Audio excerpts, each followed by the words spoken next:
protect your soul.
to protect your soul.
to protect your soul.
From the idea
did you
Of course.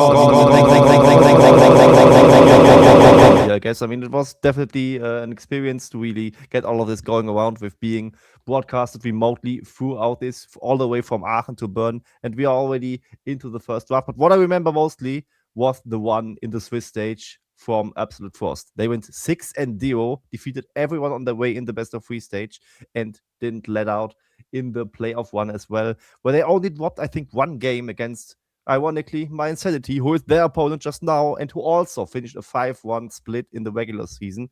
So definitely a very hyped up matchup. They were also on the brink of elimination against Happy Feet, but they managed to reverse sweep the single best of three round in this regard. So that's why they are here, and I hope they will show that they deserve to be here.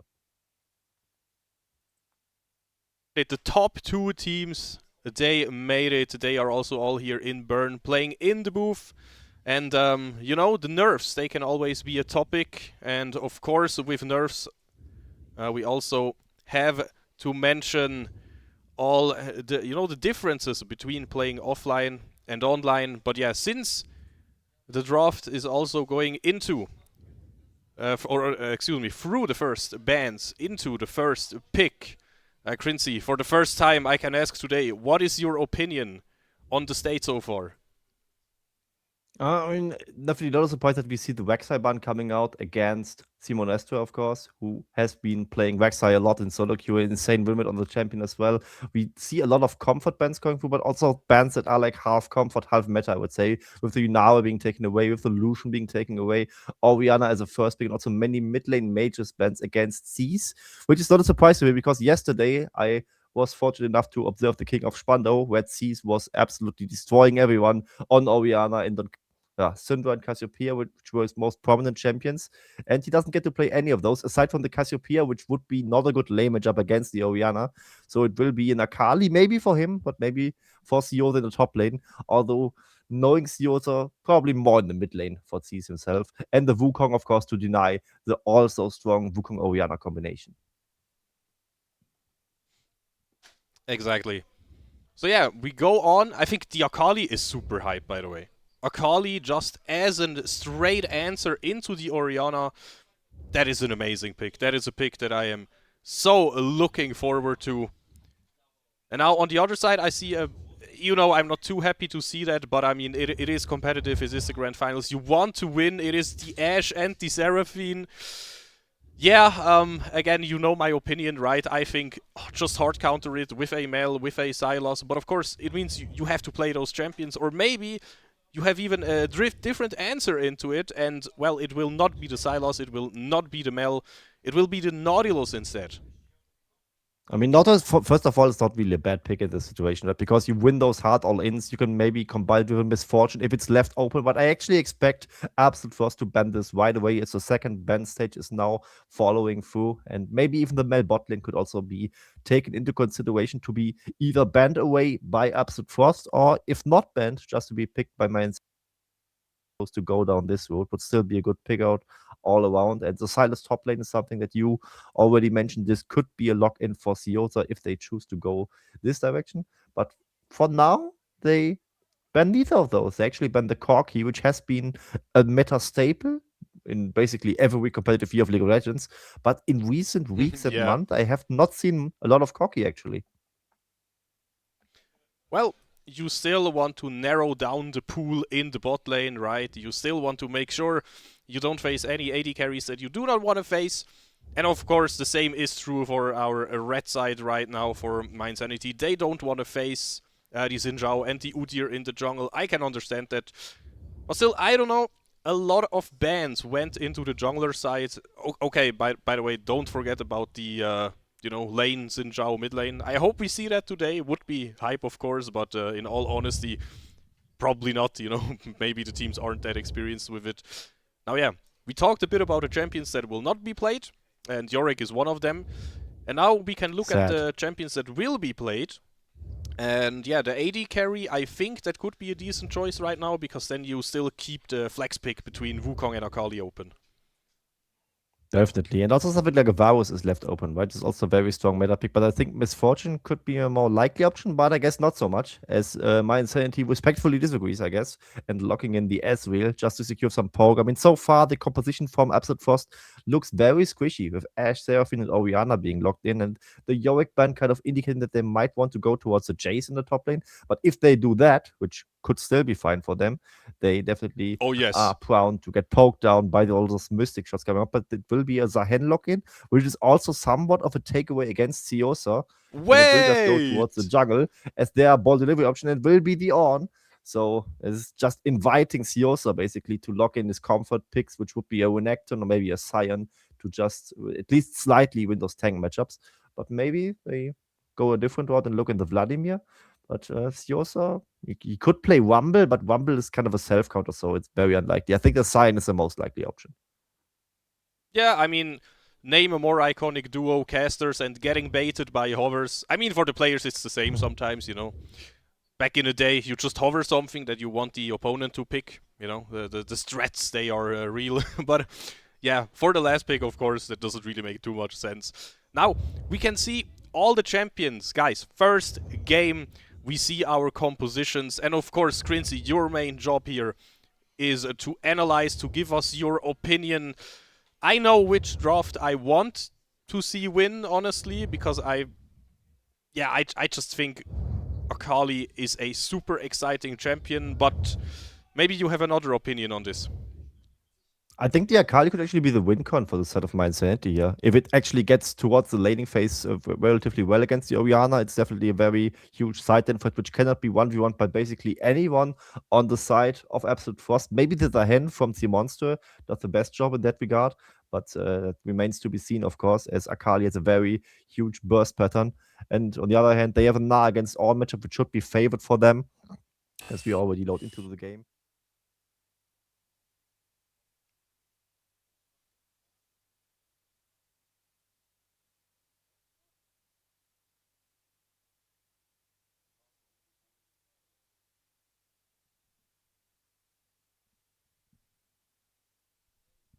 Jungle matchup, but as we both know, the jungle matchup is kind of whatever, right?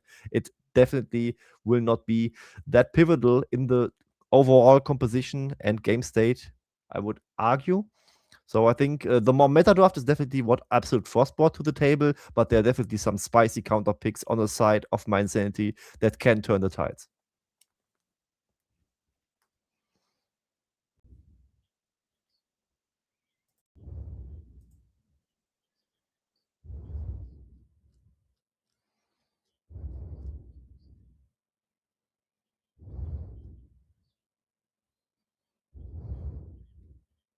It's maybe the boring answer, but I have my money on Absolute Frost in that regard. Of course, literally because we are betting on the games that's illegal. Either way, I think Absolute Frost has just been the stronger team overall throughout the whole split and also this competition. While it is pretty boring, it's pretty straightforward and easy to play, and also should be favored as long as the lanes go as we expect them to do. The Ornn will probably lose the top lane matchup gracefully. He will still be relevant throughout the game if he even loses the lane at all, because it's Leo against Zeus, and I think Leo individually should be a bit favored against him, if not by very much, but still by a slight bit. Though I think that it will be Absolute Frost taking the first game, but I'm always very happy to be wrong in my post-draft calls. Exactly. So yeah, I also talked a little bit to the players before this, and of course, both teams basically said they are confident, but also schauen wir mal, you know, in Swiss German, which basically translates to, well, let's see what happens. And that is also what we want to do today. Again, I think we have a lot of X factors in both team compositions, you know. I think we have the Zahin on Simonstre, and we can't forget, we had a lot of bans going into the Simonstres champion pool, and now it is the Zahen, right? Do you prefer Zahen in the jungle right now? Do you think this is a role where the champion can shine, or is it, you know, a bit suboptimal?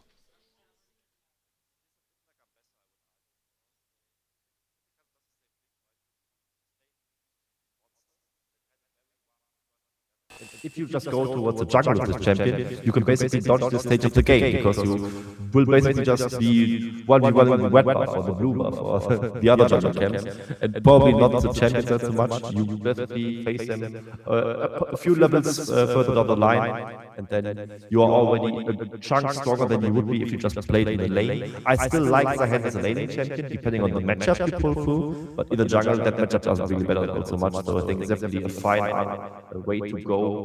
And also, I like the approach of just picking it, also with the thought in mind that you just deny it from Seosa, which also, of course, basically makes it both a pick and a ban at the same time. Exactly, and for, of course, we need an important context here for the people in the crowd that are maybe not familiar with the newest type of draft. We are drafting in Fearless, which means once a champion has been picked, it is gone. We will not see Zahen anymore in this series, so it is time for the spotlight right now in this first game, and then for game 2 and game 3, there will be no opportunity to pick him. Literally, it would be against the rules.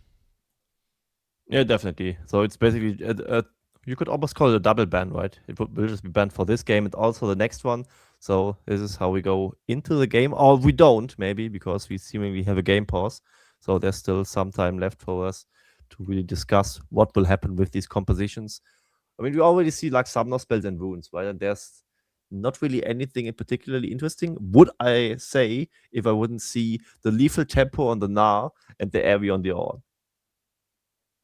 Okay, so those, what does it mean? It means those top laners mean business, or what are we talking about here?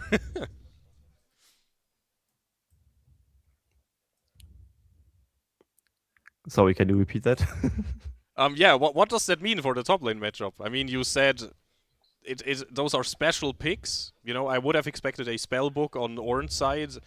I would have expected, I don't know, Grasp or something on Seoser's side, on Gnar's side. But I mean, you're a top laner. What does that mean? You know, what do the numbers mean, Mason? I mean, the area is kind of a greedy boon, I would say, because usually you would expect it to just go grasp and stack HP from all the short trades the on does against the mini Gnar, or maybe even the mega Gnar to some extent. But the area is definitely a bit more of an aggressive boon, I would almost say. I mean, you get the tiny shield, it would be better for the trades themselves, but you don't farm all these HPs for the team fights later on. So both are very dual focused. The lethal tempo on the Gnar especially reads to me as that he wants to play a bit more towards the duel, in the sense that he just wants to stack lethal tempo and be like a mini AD carry that can, of course, just destroy the Orn in the side lane.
That's actually a good question, because both top laners went for these aggressive approaches in the wound department, so it would be a surprise if they don't do anything towards the whole game approach by the side of both teams, and especially the junglers, right? The monster.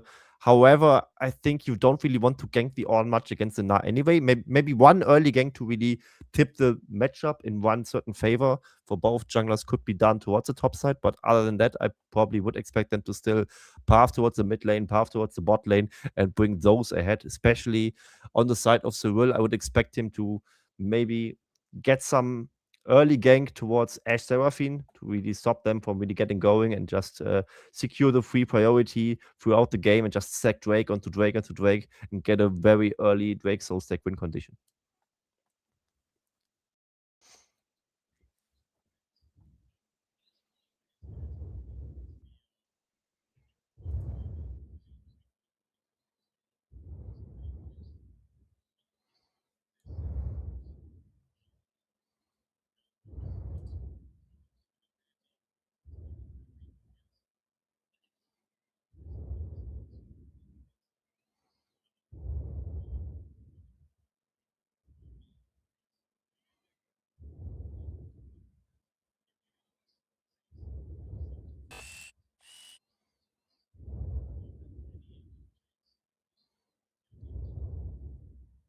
Yeah, it's a very good point you mentioned there, the Wukong paradoxon, right? He definitely has to kind of hope that the game doesn't fall apart in the first couple of levels, and there's definitely a real concern as mid lane and bot lane on their own are probably looking rough for the side of MyInsanity, but I think they will manage that. Wukong always also just kind of rolls by because the game cannot really fall apart that quickly, and also there is still the chance that he finds a good skirmish before level 6, before he gets a Cyclone, where he can stack up a Stone Skin passive and just impact the skirmish on its own by just having a good damage pattern himself and just potentially destroying an Ashe in a melee range or just beating up the Zahen in the 1v1 because he just does so much more early than Zahen himself, who also struggles a lot in the early game.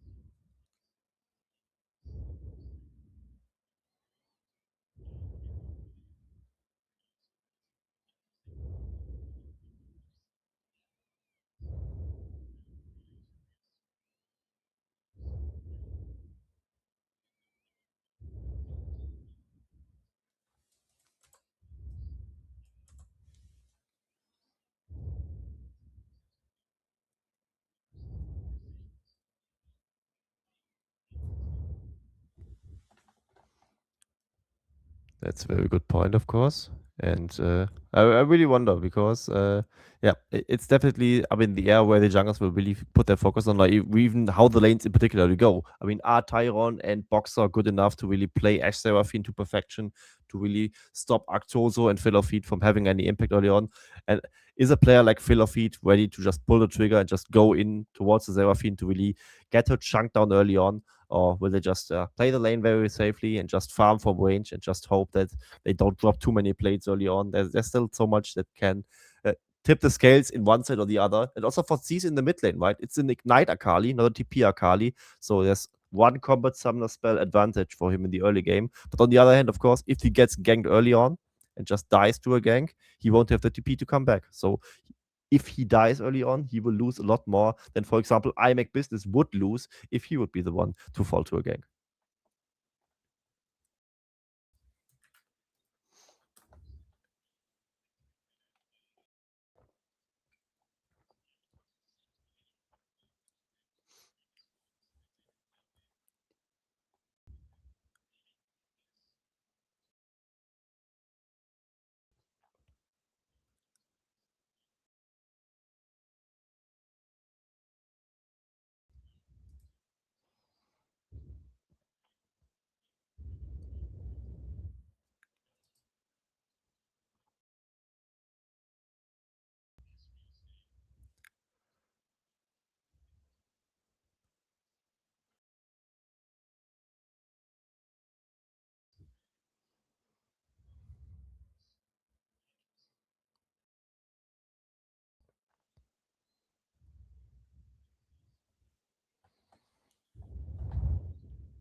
That's a very good question, actually, because the Ashe is known as like a low damage carry, but she's still a hyper carry, right? She still goes the crit route. She still has an enchanter route, while the Ezreal just doesn't.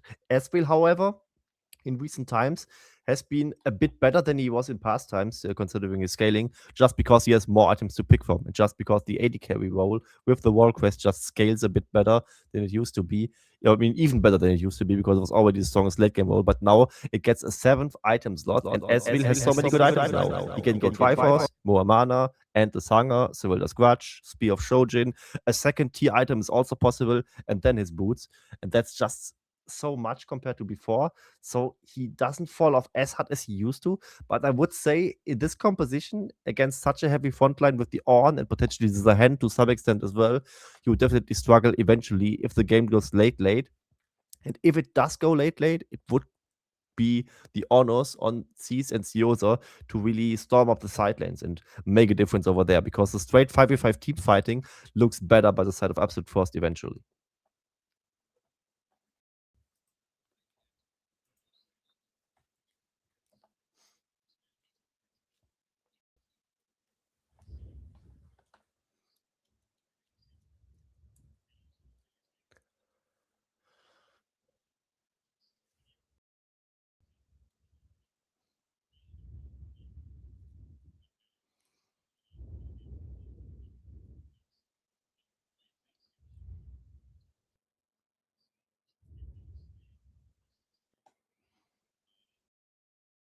I mean, he can do a bit of both. That's kind of the beauty of Na, right? The Mini Na is very good as a split pusher. The Mega Na is very good as a team fighter. And with the lethal tempo, you can definitely become like a pseudo AD carry in the side lane, but it still has a bit of mobility and can potentially turn Mega if the wage bar is managed in the correct way. So it's definitely the option for Sioza to just go maybe after Triforce and Black Cleaver to go like maybe an AD carry item to really be disgusting against Leo in the matchup itself, as there was probably something like Timeless Jackshaw or Blade of the Wood King against the Orn, just absolutely monsters on side lane. If it's likely, it's a different question because you usually want to have a tank item for the team fight after Triforce Cleaver. So let's wait and see what he will actually bring to the table. But definitely, if the game goes late, you need to rely on the side lanes a lot more if you are MyInsanity. But even if not, like there's still a small chance for the Akali to just one-shot someone in the team fight and just still win through brute force in the team fight as well.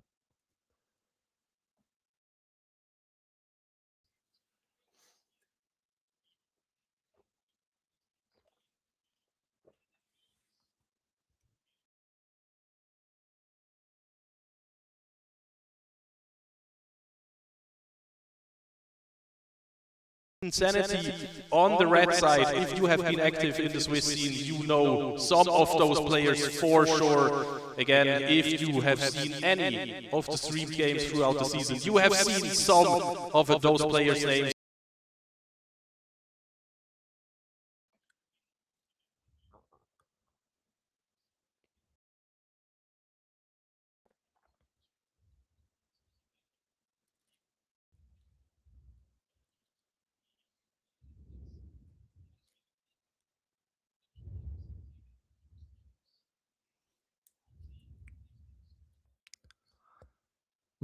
Not for now, except from this one, because Teach just got a huge chunk out of IBEC business. So maybe Teach is actually the one making business here. Definitely getting surprising amount of damage towards the Oriana, who should be expected to just poke down the Akali in the early levels due to the range advantage in Akali, not having the all-in threat yet, as here we see another failed all-in threat by Filler Feet, hooking the wall and not hitting anybody else. Boxer say thank you, and also a Tyron to really chunk him up before it really starts. I think maybe top lane is also a bit interesting because I actually expected the Ornn, at least in the first few levels, to be a bit more of a threat against the Minina, as tanks have a very good base damage in the early game and still have a lot of kill pressure. And also maybe around level 6, there could be a mark where Liu tries something against the other to get him with the triple brittle combination with the ult coming out and maybe just 100-0 the Minina.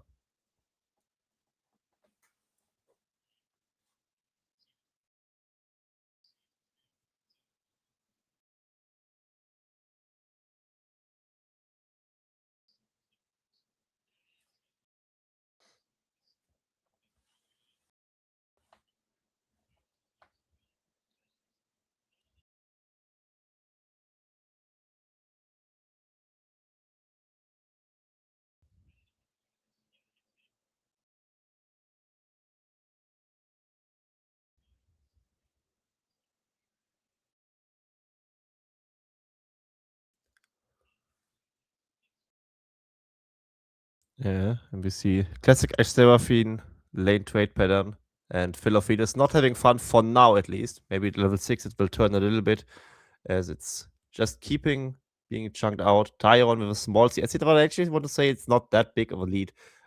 What we need to mention, though, is that Arctoso actually burnt his cleanse already, and there's already a recall force down, so this CS lead will definitely grow for now, as the wave cannot be answered. Maybe even the plating going down, but they both chose to recall to optimize their recall-based timing, which means that there's no play to be taken.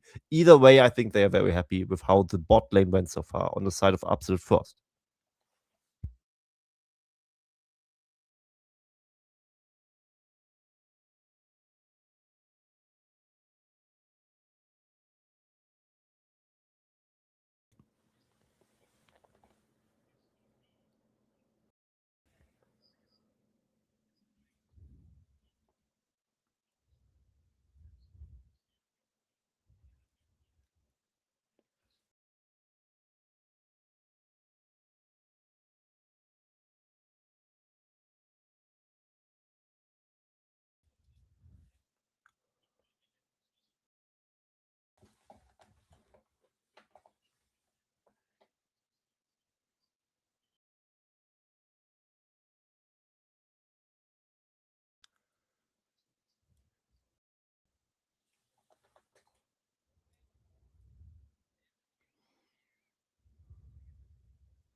You said the summoners are super spicy, and in mid lane we did have a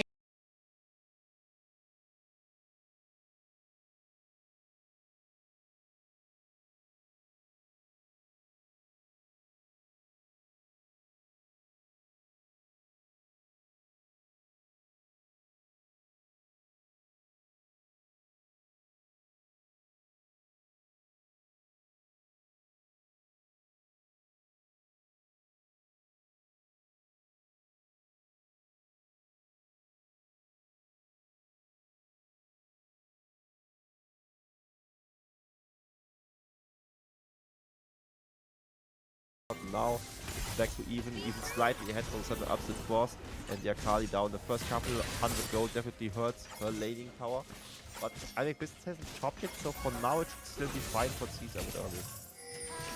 yeah, exactly.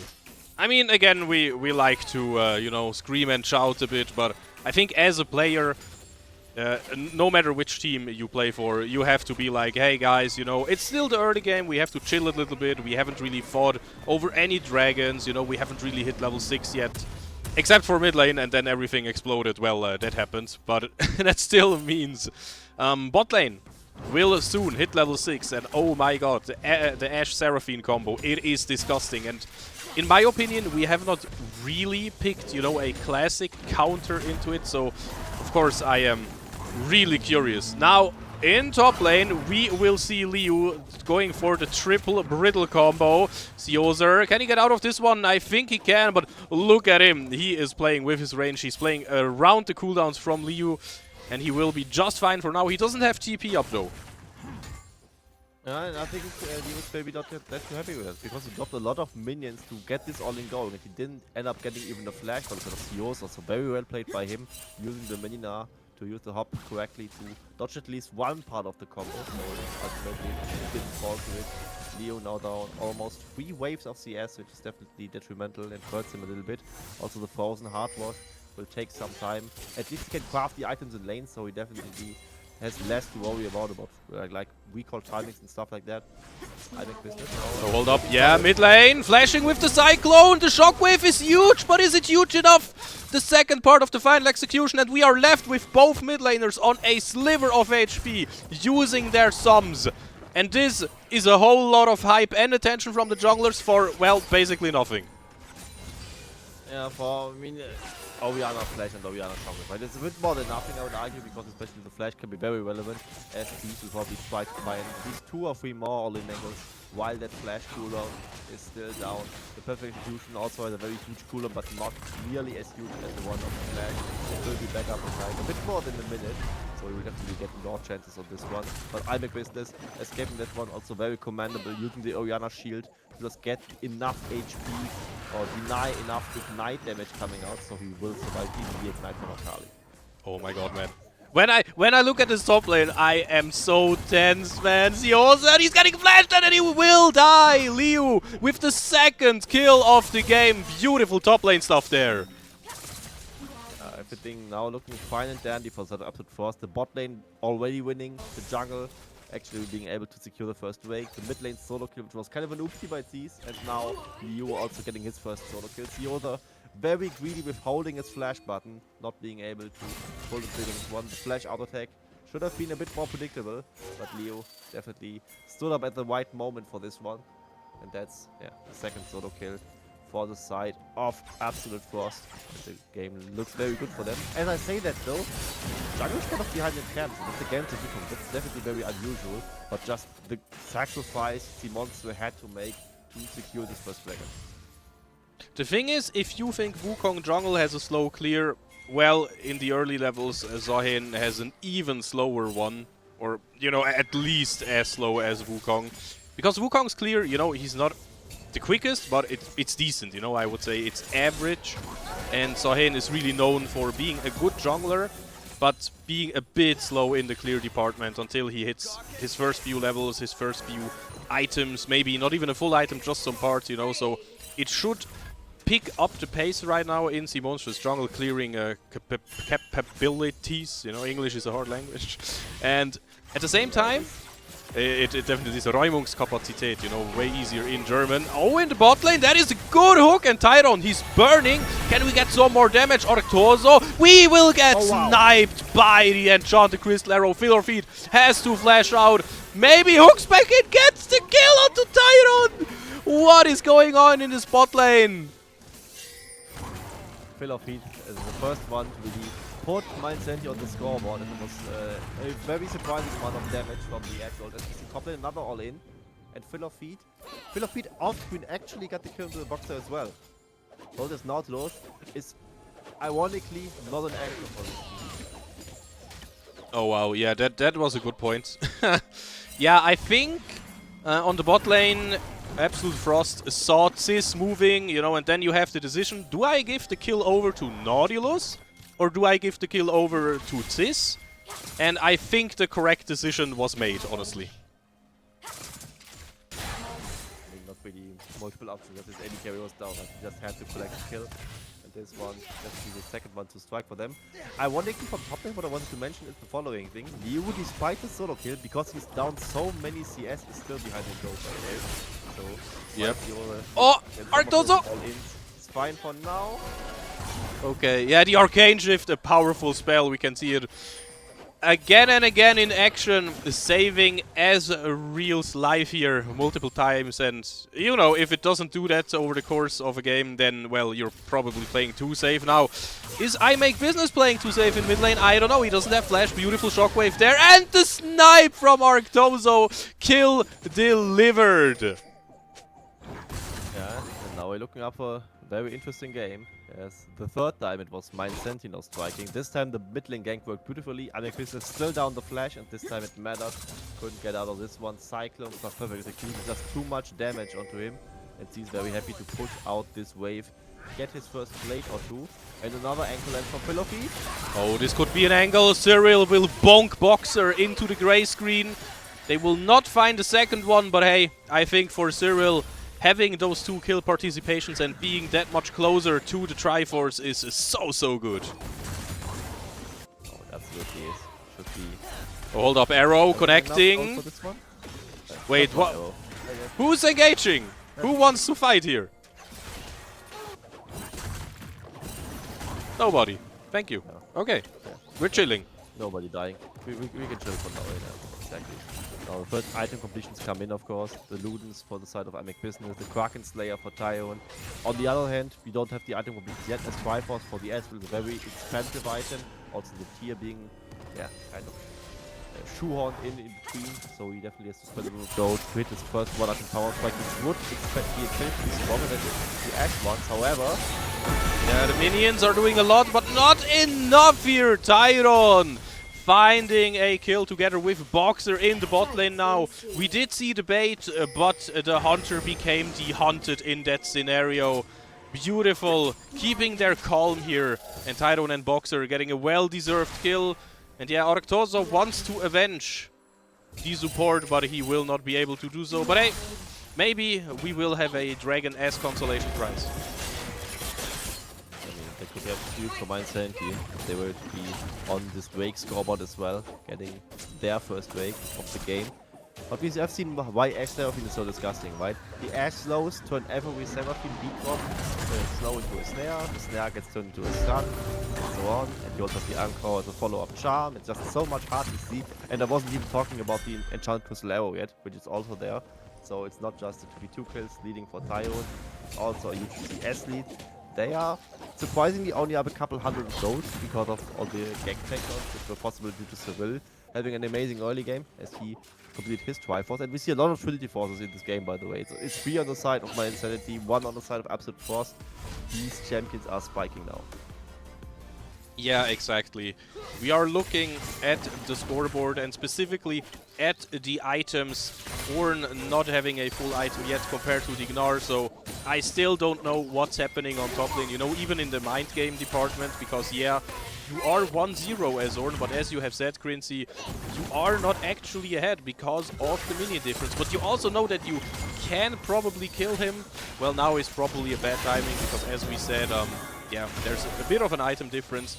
And looking at all other lanes, basically, as soon as Akali had the next backport, it should look even again. What are we doing on bot lane there? What is happening? We are going in with the depth chart. Cyril joining in as well, bonking, going invisible with the Warriors. Trickster now getting the knock up, and Tyrone suddenly he drops low, uses the barrier. He will not get out of this one, but now everybody starts to come into bot lane. There's a beautiful shockwave here, and Phil or Feed will do the second name. The second part of his name right now, sadly, because I Make Business will find the second one and will go on a free kill spree. Yeah, definitely. Maybe a bait that by Tyrone and Boxer to just get chased from the speed down by the cycling combination, and they're all in by the side of MyInsanity bot lane. And there was these, oh, it was actually Monster and I Make Business linking up both those kills. But they actually dropped a lot of mid lane farm for this one. Seas on the Akali is very happy about that. Almost took down the turret. It's down on towards a single plating, but now they already have the 3 grabs. It will be very important for the split pusher to really put on the pressure towards the turret. We already see top lane as well, right? Where it is a lot of damage onto the used turret done by Siosa. And Siosa, despite being 0-1, probably very happy with how this lane is going. The Ornn, now level 13, but since he hasn't completed an item yet, he cannot make any use of the passive for now. Wow, that is so sad if that happens to you, honestly. You have the level to transform an item into your ornament, you know, into your living forge, and, well, you don't have a full item.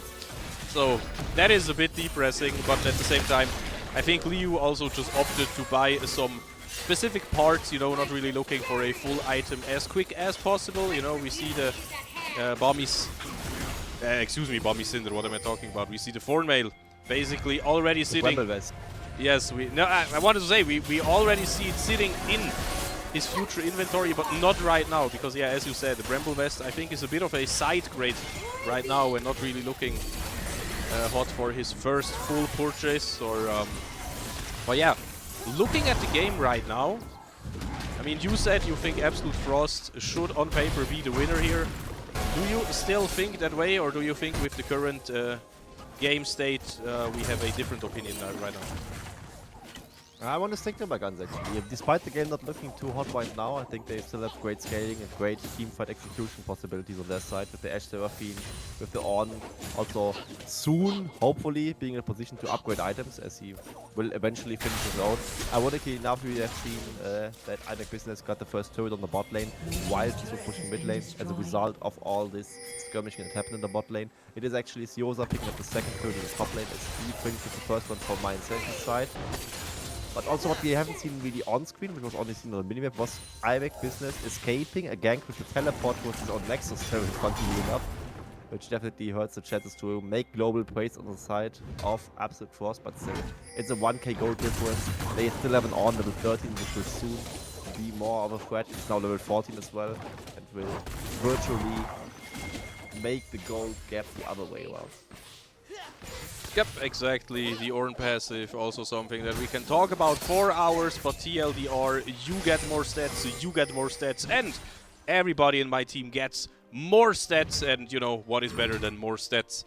I don't even know, that's why you buy Rabadons or something like that, probably as a second or third item, and then the shockwave will start to hurt a lot. Or also, for Tyrone, you know, you talked about the Quincy.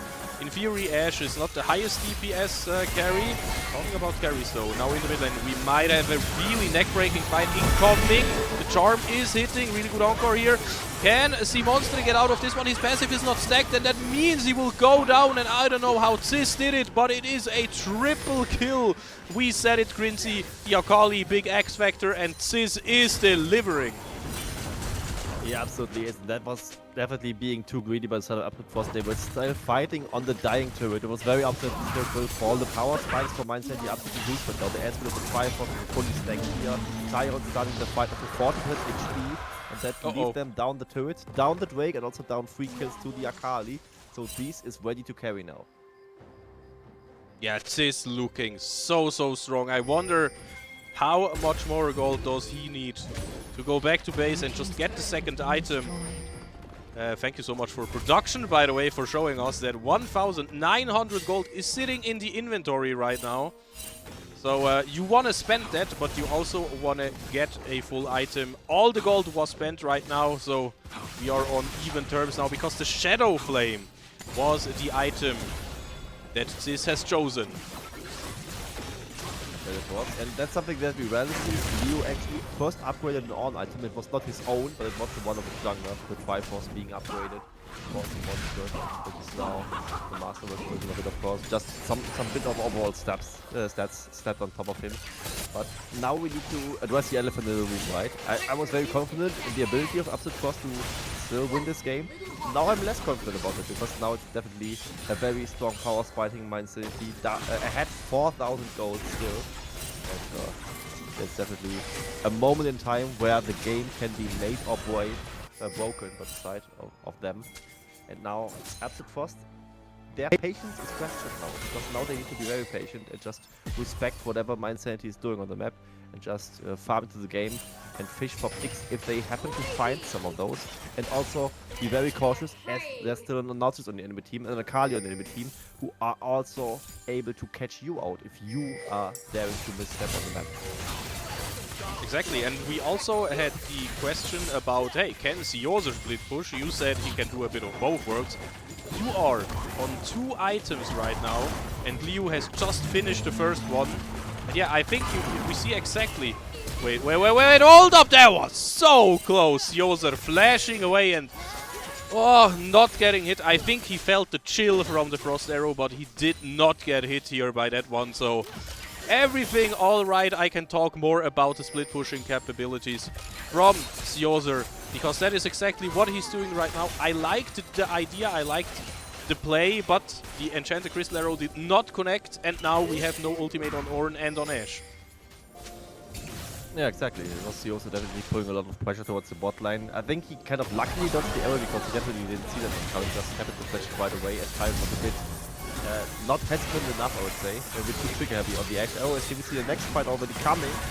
Yeah, Fillor feet dropping low, and I think we have to give our support up. Simonstre getting the first kill here, and that is an important one, because man, Sahin can become a monster in the mid to late game. But we are not there quite yet. We are still behind around 3,500 gold. The mid lane turret will change that a little bit, so of course it is a comeback punch here for Absolute Frost, but they do not have the game just yet. Yeah, they do got a bit into and also maybe a ping to Arctosa, but here's an Arcane shift, so he might be fine. Is he fine? He is fine, yeah. He is fine. While that happens, both sides are pushed out, and Sioza now gets free time on the bottom lane inner turret, and the inner turret would bring him a lot of gold. It is a Nara pushing here, and he has 3 void cups, so he can definitely deal a lot, but now he has to respect the rotation coming through by Absolute Frost. The Ashe Seraphine can definitely kill him, and he knows that... Oh, the arrow! The arrow connects! He cannot get out with the TP, and Siozer will die!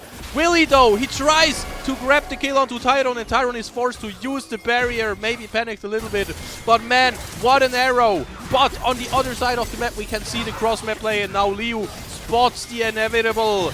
Can we really stop it? Zahin is nowhere close. Arctosa dropping super low though. The Nash at 2,000 and 1,000 will get smitten away. Sis has to get out of this one. Cyril solo flashes over the wall to somehow get some kills. Well, we will not really find anything. Cyril still alive and kicking, still monkeying around. Finally, he will go down. The shutdown goes into Business's wallet. But after all, I think this was a good play for MyInsanity.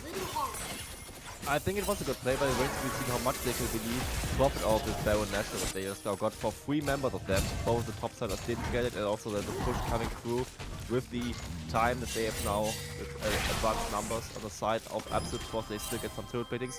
I think is this a stage nerf? Just press Zonias for nothing, while he could still be pushing a bit more. I don't think this is how you are supposed to use it. Style points. Especially against an Akali. Style points. Style points. Yeah, he's aura farming. Yeah, it will definitely not hurt you in the next 90 seconds when the dragon is up. Maybe some subtle foreshadowing there. Surely. It will surely not mean anything when the squishy mid lane mage does not have his Zonias ready. Yup. But hey, maybe we also decide to not fight over the dragon. We can see the vision there. Well, the arrow connects onto Arctozo, is forced to use some summoners there. Oh, we are going in there. We are using all the ults. Most dies before the impact, and that could be a big problem. Tiefenladung hitting Boxer. Beautiful charm, but is it enough? Double kill already for Arctozo, and the fight is raging. Can we go back in there? I make business trying to find some damage, but we cannot find any kills. Tyron also not surviving the onslaught. That is MyInsanity. And I said absolute frost, their patience is to be questioned, and here we see why it is to be questioned, because they were definitely too impatient in this regard, as it was the Zona still down on Iron Fist, and obviously they dive fully deeply towards an Asriel, who still has his arcane shift up. He didn't even use his flash. Arctuso still has his one. They thought they saw the angle, the Ash arrow really hitting, but it was ultimately something that baited themselves so much blown towards an Asriel that could just escape, and also Monster diving in deeply with the ultimate while his passive wasn't fully stacked, which means he just dies mid-air before the ultimate even goes off. No damage being dealt by him. This is a full ace for MyInsanity, the Drake for them, and also some turrets. The game is definitely in their hands right now. If I had 1 nickel for every champion in this game that has a rage bar that needs to be filled up before the fight really starts, I'd have 2 nickels, which isn't a lot, but it's weird that, you know, it's exactly once per team here. We all know the quotes. And yeah, you know, I think Gnar is a bit harder to play around, but honestly, big props to Siozer here. Whenever he needed to be in his mega form, well, he was in his mega form. So that is great to see. And, you know, I also have something that is not great to see, and that is when I look at the gold graph, and in my heart, you know, I might be an absolute Frost fan, but even if you are a fan or not, you have to admit it is looking kinda wonky for them. You are behind in the Dragon department, and you mentioned it, Crincy, the free Void Grubs, they are so important in this game because you are facing the 1-3-1, you know, the potential at least for it, because right now you are so ahead, you might as well just go for team fights. Talking about team fights, are we finding anything there?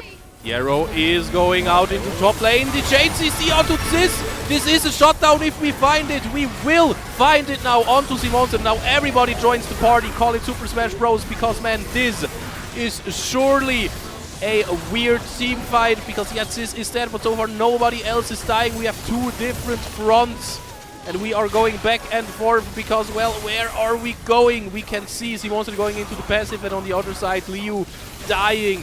Siozer now jumping in, playing it aggressively.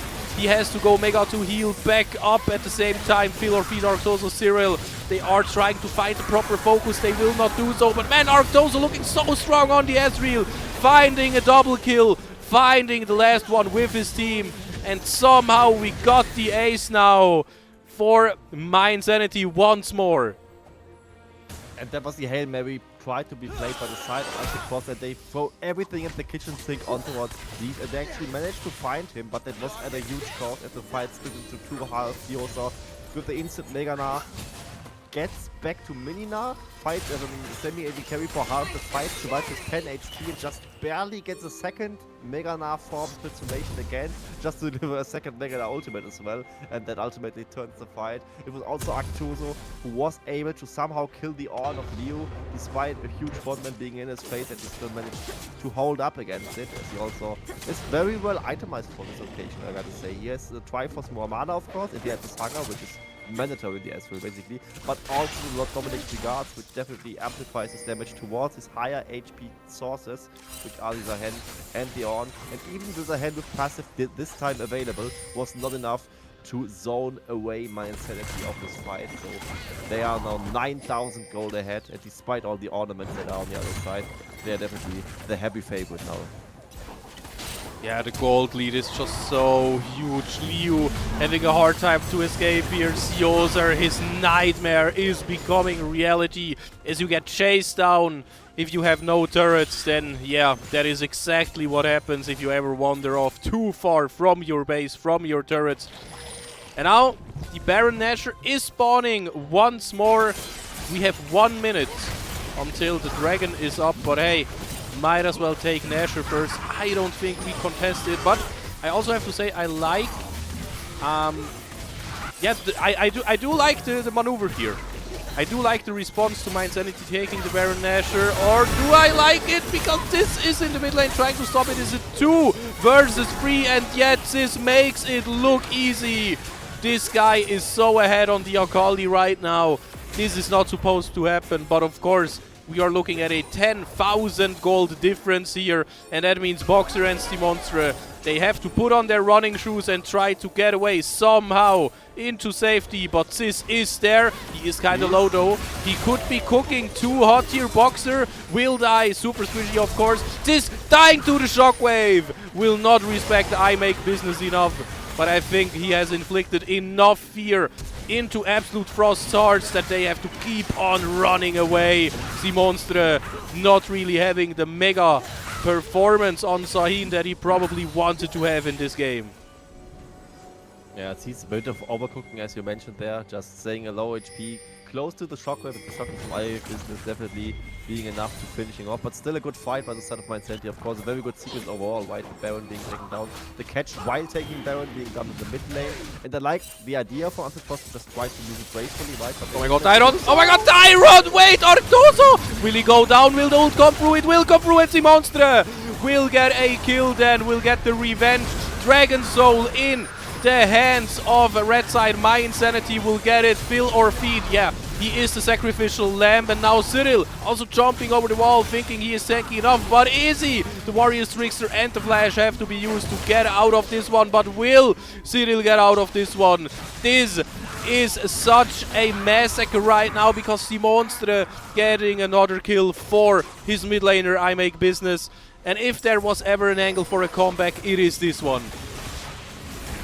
On one side, yes, because they get so many pickups on this one, is fighting without Arctoso is still a problem for that MyInsanity. But now they have the Mountain Soul, so with them respawning, it will probably be still very hard to set up Frost, but it's not impossible. That's what we've seen right now. They are still definitely a team that can fight back as long as Arctoso somehow dies in the fight, which will of course be very hard with the Mountain Soul being on him, with him having Arcane Shift in every fight at least once, also the Endless Hunger potentially proccing to give him a lot of Omnivamp, but it's not impossible.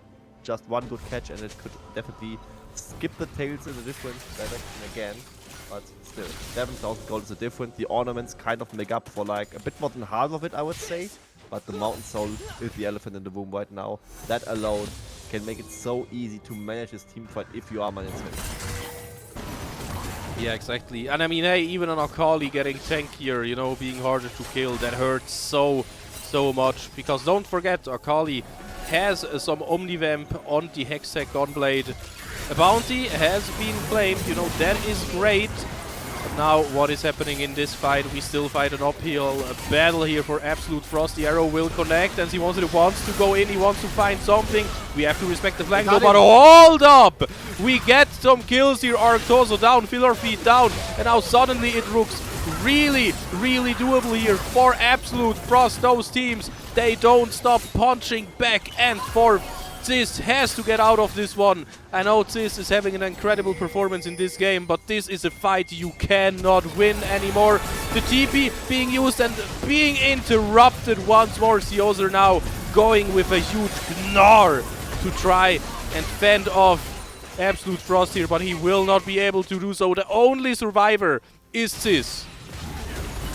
But how far can Absolute Frost push this one? I don't think they can end the game of this. It was definitely a huge comeback, and they definitely played a good defense in this regard. Catching off Fill or Feed in the enclosure, then turning back out, and it was actually Simonstre to find a very huge angle towards Arctoso and just destroying him in the team fight, which will result in them picking up some shutdown money, picking up the mid-tier pivot, and also rolling away Feed, which results in another bot lane inner turret being taken. That's a lot of gold for the side of Absolute Frost. They are basically back to even now, and that's without counting the ornaments, which will definitely, I mean, we talk a lot about ornaments, right? But I would argue 4 ornaments should be worth more than 1,250. Yeah, but are they worth more than 4 dragons and a soul? No. Thanks for asking. They are. Yeah, exactly. But now it So, comes down yeah. to what is making more of a difference? The Mountain Soul or the way MyInsanity has to actually teamfight on these rounds? Because it's still, on paper, pretty hard to teamfight with Akali, right? Is it? I mean, if you can just one-shot Tyron, if you have good backline access and you have, you know, some friends in your team to follow up. I mean, we have Gnar, we have Nautilus, we have Wukong. I think, you know, on paper, sure, Akali usually likes to split push, but here, you know, with Tyron not really having a defensive option, and I make business only having the Zhonya's, well, I think with the backline access, you know, with the team comp that you have drafted for yourself, I think it is possible to teamfight. But of course, I would prefer for MyInsanity to just go for the split push because it is the easier option. I just say, if they want to make it hype and if they want to play for content, then they have to go and teamfight. I see the point definitely. I mean, it's still only mobile AD carry with the edge, but I mean, there's still barrier, there's still heal on Boxer. Boxer as a champion itself has a lot of healing and shielding on his own, and also other business potentially with his Zhonya's. Also for the edge potentially with a defensive ball placement could also work. And the thing is with these, he can maybe one-shot Tyron, but he also has to do it if he goes in. If he goes in and doesn't one-shot him and doesn't manage to escape with his own Seeker's Arm God active and with the Twilight Shroud and shenanigans like this, it looks very rough, and he also very probably needs to hit his Shuriken clip on the Akali. If he doesn't, it's definitely not the deeper, as he said before, that's why they probably should go for something. But of course, as it was They are not, nope, they are not going for it. They're going for the content route here, and the final fight possibly of the game. I see more blue HP bars than red HP bars. Sizz cannot, he can get the execution, but what more can he get? All his teammates die, he himself included. It is the ace, an absolute frost. I don't know how they did it, but now they are looking victorious. They are looking to smash the base, to put it into the ground, stomp it away. And that is exactly what they are doing with this game. Number one, GG's to both teams, but of course, congratulations to Absolute Frost for winning the first game. And what a way to do it, right? They just out-team for the Mountain solo instead of MyInsanity. MyInsanity also the team that is maybe a bit more LAN experienced as we've seen before, with I Make Business, having the small choke, just pressing Zhonya's in the middle of a turret push.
Tyron, he's looking for something and he will get something. That was a smart play.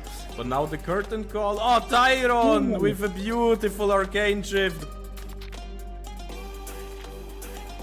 Punish him and... Oh, hold up. That is a team fight here. That is a dead Seozer maybe. He uses the World Ender and he flashes out. He will survive for now, but Phil or Feed is in trouble. Will die, and also the Wukong is not having it right now. Oh, everybody getting low from the mom. Probably will never be able to... Okay, hold up. Boxer survives! And now we're going deeper. Monster missing yet another ult now. The Tempered Fate though, that was a good Tempered Fate. I Make Business not getting a proper connection though. Cyril will fall. Who needs LeBlanc when you have the rest of the team? But the thing is, look at mid lane as well. Yes, Sis has to go down, but you have to go fast because Seozer can find the inhibitor. Find the steal. Unless he just dies before anything happens, can we see the all-in? Will Tyron die? That is the big question, and well, the answer is no. He will not die, he will deal too much damage, and he will crush the dreams of MyInsanity of securing the spot here. GG's, well played to Absolute Frost.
been all around the globe trying to protect your soul.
So, jetzt aber. Solly miteinander.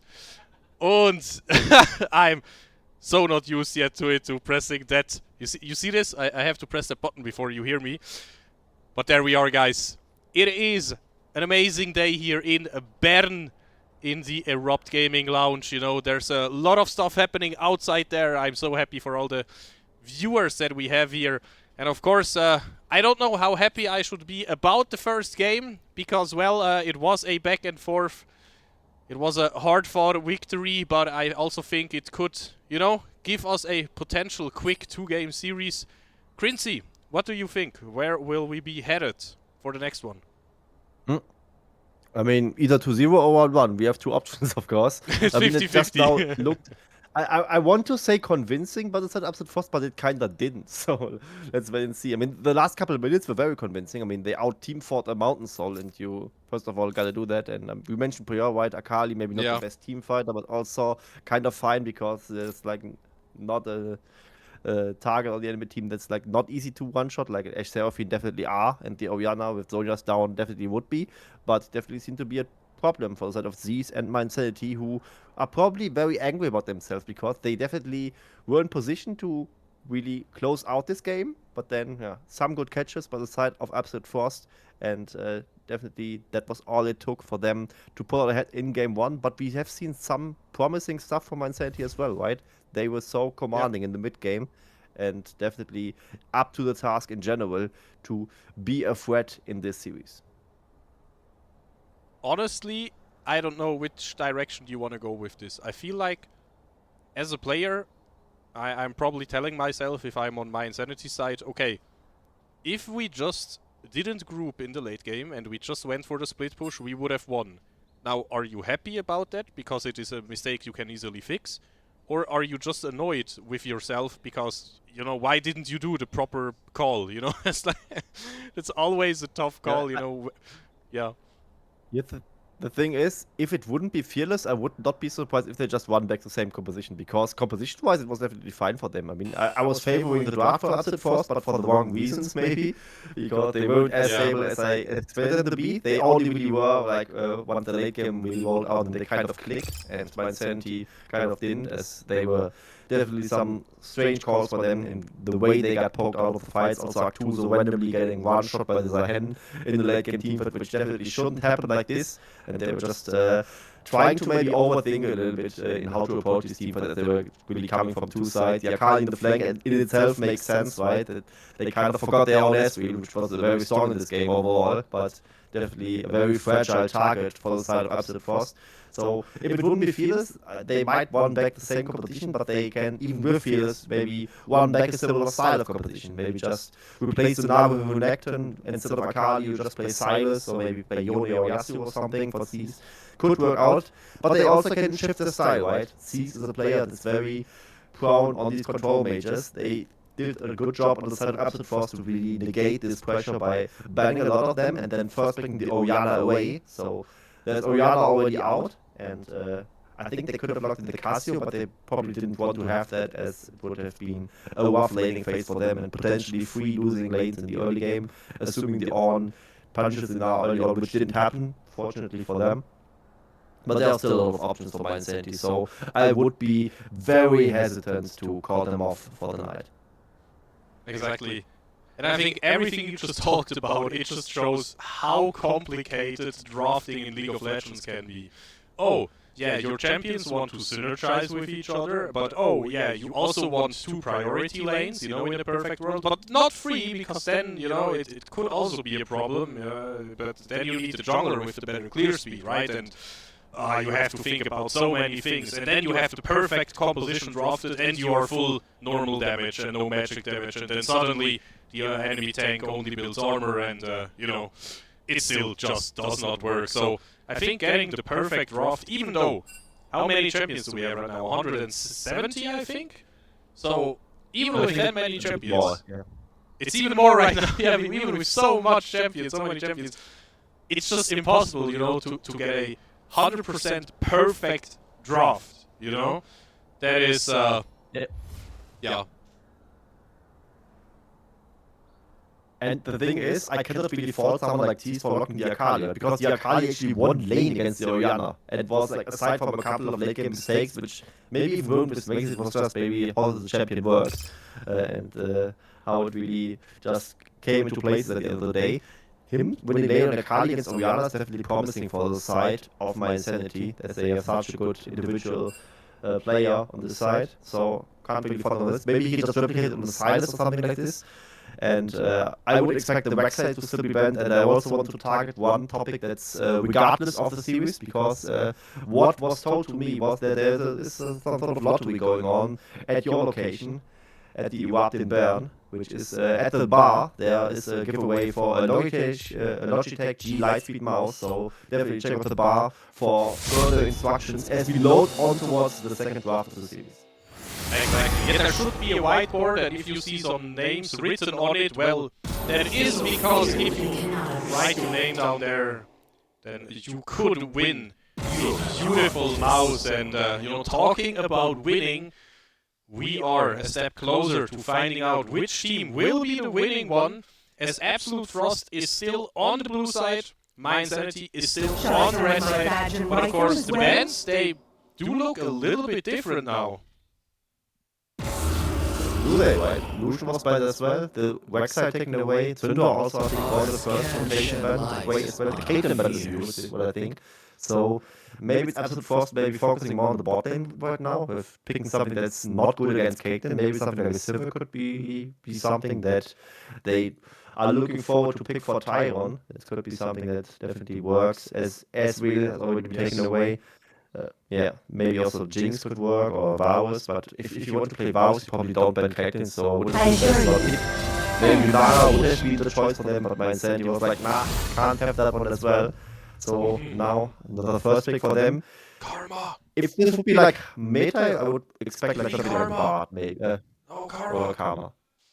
Give me Karma! This is the set over. This is not a Karma. They are baiting me. They will first pick Karma. Yes. Yeah, this... No, this is a weird looking Karma. It's a very weird looking Karma indeed. But Victor's definitely a strong champion. We have seen in this first game how it was for Ike Business on the control match. It was Orianna in the first game, now it's Victor. Definitely a fan for me personally, because Victor just scales so reliably well, and he also can somewhat deal with side lane threats. So maybe it's also like thinking about the direction of what these will play. But these answers with the Ahri in the side, a matchup that should be at least slightly Ahri favored. Overall damage and control output is less than Victor, but you can always go for these cheesy picks, or just go for the Spirit Wash, Charm engages, maybe even flash in the Charm, and just basically dance about the somewhat static control that Victor really has. Yeah, exactly.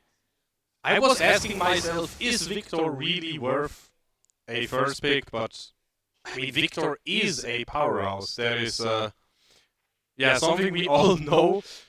I still think, you know, I personally would have preferred another first pick, but I think something first pick worthy will now be picked as Blue 2 or Blue 3, and then I am once again a very, very happy coach here for both teams. And the Udyr was banned away in the first game, and you know, Sahen, who needs it? We have the AP Deer now. I expect Udyr, I mean, he can go Tiger, but I expect most Udyrs in competitive to go for the Phoenix, of course. And that's definitely a Simon's comfort pick. The Rek'Sai was not allowed to be picked by him, but Udyr is next on the list for him. And definitely something that can rival the Xin Zhao in the early game, because Xin Zhao Ahri is a very disgustingly strong early game rotation, of course. Also, mid jungle axis that just works well. You have the nice damage split, one physical, one magic, both CC and damage, and that's definitely something that you need to respect. But the Udyr, also a very strong power cleaver, and I really wonder what Simons will cook up with it, as well as the Varus for maybe Tyron, but also potentially picked up for the top lane for the side of Leo, of course, with Varus being very strong laner over there. And Jhin has the answer on the side of MyInsanity. Definitely a matchup that can go either way, if the Varus goes bot lane. Yeah, I love your if the Varus goes bot lane. I mean, okay, we can make a bingo here. Xin Zhao top lane, AP, split push threat with Lich Bane and Nashor's Tooth and stuff, and then Jhin mid lane, and yeah, no, I'm just talking weird stuff. In yes, 99% of all games, Xin Zhao should still be in the jungle, even though I still think he is a powerhouse on solo lanes right now. I think most players are just more comfortable with Xin Zhao being in the jungle. And I'm a little bit happy because, you know, I said Karma should be first picked. Well, at least she was banned, you know, so she was mentioned basically in this draft. And I wonder if maybe Phil of Feet will pull out his Xerath, because Xerath support with Jhin could work well, if they already go for like a high prior bot lane. Karma now not being an option for him, of course, as this was banned away. Nautilus was already picked in the first game and Fearless. You cannot, of course, pick it again.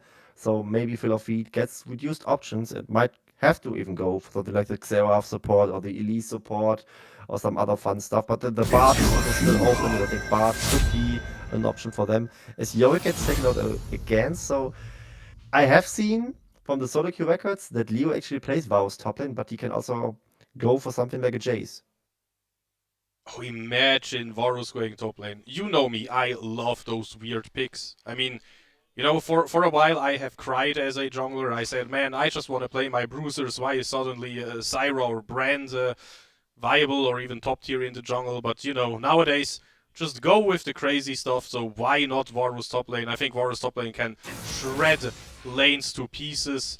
Rumble, on the other hand, can also burn an entire lane to pieces. So, Rumble blind pick, are you a fan of it? Rumble definitely a good choice right now because, I mean, we have seen Cyan being taken away. Ornn is gone for the first game, so you can pick the fake counter, which would be the top lane Galio. But actually, now I want them to shift towards Varus top lane because Varus top lane is still very good against the Rumble. They could also go for the Dragon Aurora if they choose to do so for the side of Liu, but I'm not sure if Liu is really an Aurora player. Also, Vayne top lane could be an option. All these disgusting champions right now, they're definitely still playable. It is Nami for now for the side of Boxer as the regular enchanter for them. So kind of daring Philosophy to pick and engage support, but Leona and Nautilus are both gone, so it won't be as easy for him. Maybe Bard is just his next best option that he can go. And now the team comp really falls into place. It will be the Aatrox actually, so it will be a more conventional answer as the Aatrox definitely not the king of early game against the Rumble with the Electro Harpoons and the Flame Spitter coming out. But if he gets some levels and doesn't fall behind too much in the early game, he can definitely just win the side lane eventually and just be a monster in teamfights. It just heals back up to full. Similarly, how does the hand of the monster work in game 1? Yeah, that's so funny. I made the same link instantly. You know, we had basically, what are those? Those Darkin, the rain tanks. You know, Aatrox and Sohin, they play quite similarly. I mean, Sohin basically inherited Aatrox's old ultimate with the revive, and now Aatrox, you know, the OG Darkin is on the Rift this time, and I mean, again, I love theory crafting, weird drafts. It could be Aatrox jungle, and Udyr is also a pretty decent top laner, but I think, as you said, into the Rumble matchup, you probably want the Aatrox top. And Simonstre, of course, really confident on the Udyr. And I think on the other side, on MyInsanity side, it is also quite obvious who wants to pick which champion and go on which lane here. So yeah, it will be a bit more standard, but hey, is Ahri a standard mage for mid lane? I wouldn't call her a control mage. I wouldn't call her a full assassin either. I mean, you kind of just answered your own question, right? She's kind of in the middle, right? She's like half mage, half assassin, so definitely kind of fills both shoes to some extent. That's also why she's somewhat hated maybe by part of the communities, that she kind of does neither of those things completely, and that's why she ultimately fails to have the impact that you would expect her to have. But she actually has a very strong win rate at the moment in pro play. She's like over the whole year, like 54% win rate with over 400 games. It's definitely speaking in her favor. She's definitely delivering overall, and it is a good matchup against the Victor for sure. So while she might struggle late game to pull out like assassin level one shots or mage level like overall control, her being like in the middle between those two things can still be good for a team competition, because you can just be a bit like a Swiss knife, right? Oh, the Swiss Army knife. Well, good that you mention it, you know. What a coincidence. We are in Switzerland, in Bern right now. We have a small break. I think there cannot be any competitive games without quick breaks, you know, without some bugs, without some technical problems, you know, stuff like that. But as you can see on the stream as well in the chat, no, chat will be taken away, no. Yeah, I think it's more fun to watch without chat. But oh, talking about fun, Simonstre could be in a bit of trouble already. The Ignite from Sioser is gone, that's for sure. But don't forget, you know, for all the old school League of Legends players, if you haven't seen it in the first game, the game starts quicker now. So while in the old days you could just reset until 1:30, the game basically starts at 55 seconds now, you know. So we save a bit more than half a minute every game. And that means, what am I getting at with this? Simonstre could be a bit low and open to an invade if he has to jungle like this. Let's see if there's something that is happening. For now, Cyril just clearing his top side. Maybe early cheese gang towards the Aatrox is possible, but it's definitely not likely with Zhao being there. And Simonstre, yeah, you mentioned it, he felt kind of low over there, but that might just be part of the trick with Simonstre and with Udyr. He definitely knows what he's doing. Not the first time he's playing Udyr for sure. In competitive, I haven't really seen because it's also pretty often banned against him. But for now, it's just him clearing camps. And I actually expected him to be a bit faster, but so far Zhao kind of holds up decently, despite not really being known for a good jungle early clear. Yeah, again, you know, it's decent. He does have the attack speed buff on his E, but that's about it. While Udyr, yeah, Udyr is a clearing beast usually, but I think if you drop that low, you have to maybe put a point in your turtle earlier than you would usually want to. So, you know, meanwhile, Leo showing Siozer how to hit those Darkin Blades, and also in bot lane, man, we have those aggressive trades everywhere. I don't think we will see a first blood already, but yeah, the summoners are still up. I don't know for how much longer they will be up. Yeah, definitely looking better in this game for Leo against Siozer. Now he didn't have to pick like all into Nah. This time it was him with the counter pick. I would still have expected the Rumble to do more in the early game, but definitely the Aatrox from Leo holding up well, winning those trades and also baiting the Igniter of Siozer, which was used very early on actually. Probably not in the lane phase at all. No, it was in the invade. Yeah, it was in the invade at level 1, yeah. Kind of coasting Siozer over there. Him not having a TP could also be detrimental, as if he gets ganked once, or just maybe killed once or chunked out, he has to walk back. That could result in him losing a large part of the wave, but for now it would be Leo fighting inside the huge wave that built up on Siozer's side, so now Siozer probably gets some moments to breathe in this matchup. Yeah, exactly. Yeah, Leo getting pushed in, look at all those minis, and he still tries to find some more trades. That could be a signal. Leo flashing in the top lane. And I don't know where Siozer wants to run, but he has to run somewhere all right now. Instantly the counterplay in the bot lane. Arx also dropping low, but he will not die. The barrier keeps Arctozo alive. Flash not needed. And Siozer walking into the turret will not be able to get up again. Wait a minute, he gets the kill. He burns the Darkin alive. And this is a start to this game, all right? Definitely something that MyInsanity is happy about. Siozer getting the return kill, the 1v2 with his Ignite, barely just coming back up, and also him overheating, so his auto attack deals on-hit magic damage extra, which definitely hurts anyone in the direct melee duel. But there, Simons were lucky to pick up the kill in return at least. Leo getting an assist, which makes it not as much of a disaster, but also the bot lane with the Weatherhound gang from Cyril being successful. Just Tyron being in the middle of a 3v2, and it's not where the Varus wants to be, especially at the poke Varus. Now with the tier, doesn't like to fall behind, but on the other hand, it's kind of a band-aid fix because he gets very cheap items. Oh yeah, that is true. That is a really good argument. Now, oh, look at his top lane. Leo could be in trouble. No flash, no nothing, and he will once more be burned to a crisp. And this time the kill will be given over to Cyril. Siozer, such a friendly guy, you know. You as a top laner, Quincy, what do you think about that? Giving over the kill to your jungler seems like a waste, right? I think that's just dishonorable, but so just have the audacity to return gank the lane that way you get a gank beforehand. But either way, now Leo needs to chill a little bit and hope to maybe lose the lane gracefully, as Siozer has a very good wave state and will pick up a lot of the TS that are already coming his way. He was already the one who collected the one return kill, as we see since he wants his gank. Well, what will this gank do? It is the Phoenix, and no stun, no bear right now, but do we need the bear even to grab some kills? Now also in mid lane there is even some more action. I make business using... Wait a second, with that skin can I still say the Chaos Storm here, Quincy? Is that allowed?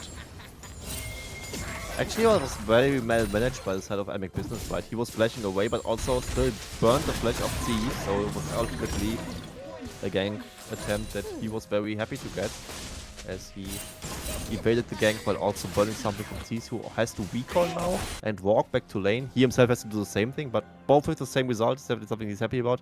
As we have seen bot lane, Simonster with a small pressure gank, right? Got the flash from Fill of Feet, got Fill of Feet forced to also pull up a recall, so a bit more room to beat for Tyron. As we see Simonster finding Cyril in the jungle at the scuttle. Oh, you don't want to 1v1 a Udyr. You don't want that. I think Cyril with the knockup from the free talent strike maybe can get out this beautiful flash over the taunt here, over the charm from Ziz, and now Ziz no ultimate available, so I think he will slowly but surely... Yes, he will not go back to base. Well, he will, but with a longer cooldown timer because you are in the gray screen. And Ziz not having flash or spirit rush there, that really hurt. Yeah, and it's something that we rarely see. It's actually the jungler popping up while the team's laners are actually the one who are really struggling with that up to Frost. Team Monster really is a monster in this game. Was able to just win the 1v1 against Cyril. He caught back up by Cease. Cease actually tries to land the charm, but the charm itself got flashed away by Team Monster offensively. So we can keep chasing down both Cyril and Cease and ultimately getting both of those kills and also 1 assist for Epic Business, which means his Glow's evolution passive gets 20 extra stacks. He should be on the upgraded tech stack right now, which means he can contest the Prior a little bit better against the Ari. 126 stack, that's nice for him. And mid lane and jungle are in a very fine spot for Absolute Frost now. Yeah, exactly. And again, maybe it is still in your mental game right now. It's still in your head. Man, back against the wall. I need to do something here, you know. I think it goes both ways, right? On Absolute Frost side, you're probably thinking, hey, I only need 1 more win. 1 more, and then we did it all. Then we have 1 Alpine League, and at the same time, MyInsanity, they know they cannot afford a single mistake, basically, anymore. You don't want to let go of this game. You don't want to give a single finger to the opposing team here. Because, you know, as we have seen, the first game was a nail-biter, and it was a close one. It was a back and forth, and we are in the same spot right now. We are in a 3-3 score, no dragons taken yet, gold is basically dead even, so it is still a very open game. Yeah, still a very open game. And you see also the bot lane now kind of stabilizing on the side up to Frost. With the Poke Bows now being on tier plus his Weighted Dirk against his Weighted Dirk Longsword by the set of Arctosis, so both going to the Lethality route. As here's the next gang. Okay, will we see some kills there? Tidal Wave will not really be quick enough. So far everybody survives. The box is dropping lower and lower and lower, and he still survives! What do you mean? The Nami will not be made into sushi, and Cyril pays a big hefty price for that. Oh, absolute dancing shoes coming by Dog Boxers. We see the next top lane gang. Siosa might be in trouble, getting away with the flash at least, but that's also very important because Liu has been struggling a lot in this matchup after the 2 ganks that came his way. I mean, one of those was from his own jungler, but still 2 ganks, and he went down both times. And he's down quite a bit of CS right now, but now gets at least the chance to farm back up, get his tunneler, get a bit more survivability in this matchup, as Siosa was threatening to take over the game from top lane.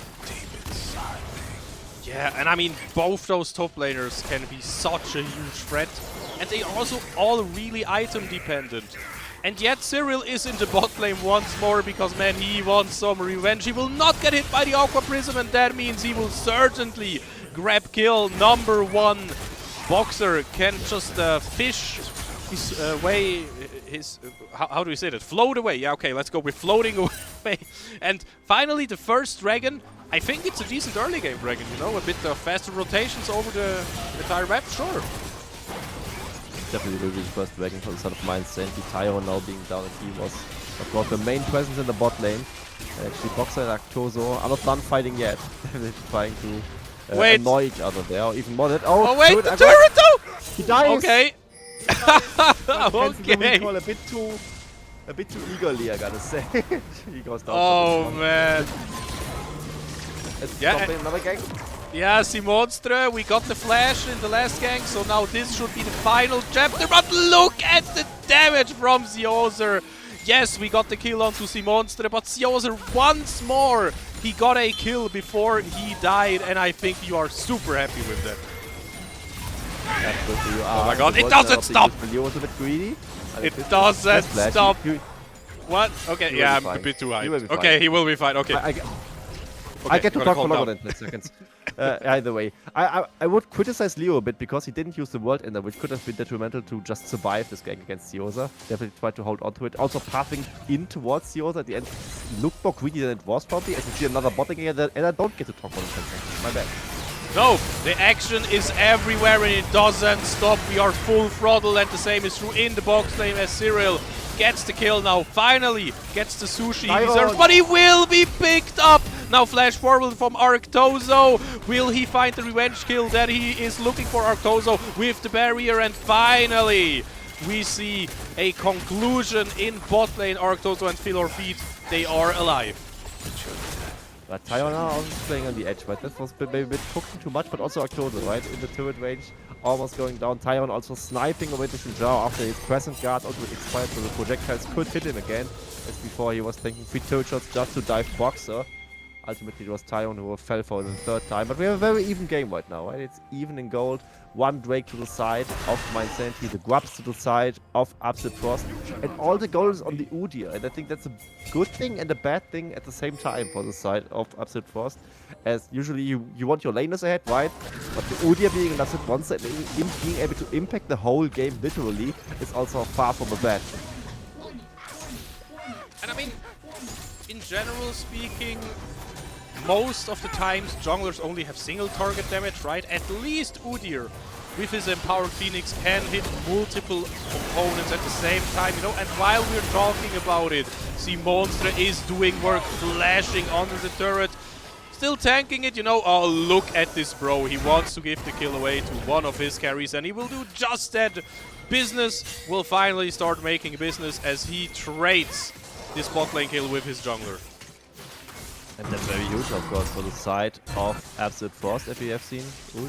The monster splash was down. Oh. Was actually... Oh, Leo might get dove here, but the wave is very thin. Yeah, this could be a hard one. I mean, he will die, that's for sure. And nope, never mind. Everybody gets out. I mean, look at Cyril's HP bar there. It doesn't exist anymore, Yeah. but Fate decided he shall survive.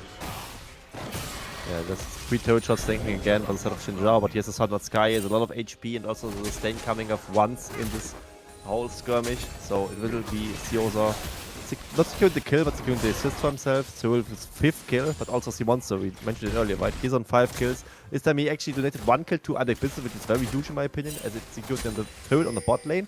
More gold towards the Victor, who is now on the burn build, so he can definitely deal decent damage to everyone, also the Shinjao.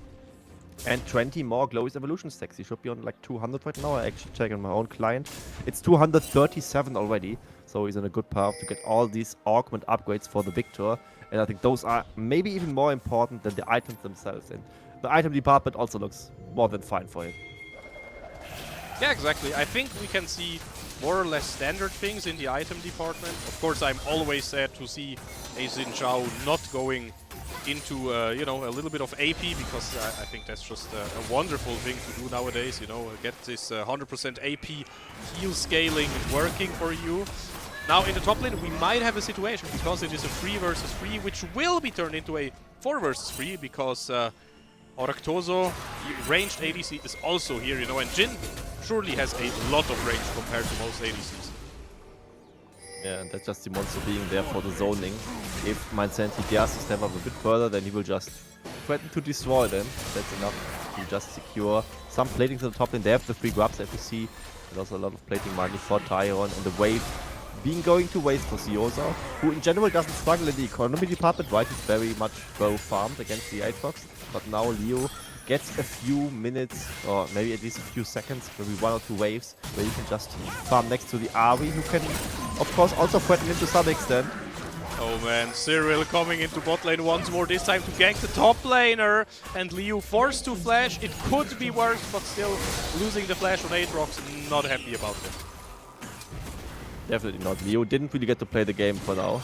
I mean, we are now 50 minutes in the game, and he definitely doesn't have a lot of fun. The only fun was the first couple of minutes where he was dominating the Rumble in the 1v1. In mid lane, I make business. He will be the target here. Simonstre is coming in, and he is blocking the shots here for his AD carry.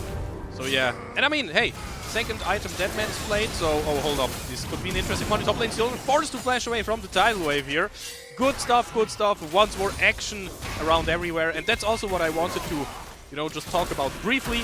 I really like the Deadman's Blade on Udyr, because that means the guy with the lead can be at more places. It is also a good mix of stats for him, right? Just HP, armor, he already has like a bit of HP from the Lianvi, so he's definitely at least a bit of a base tank.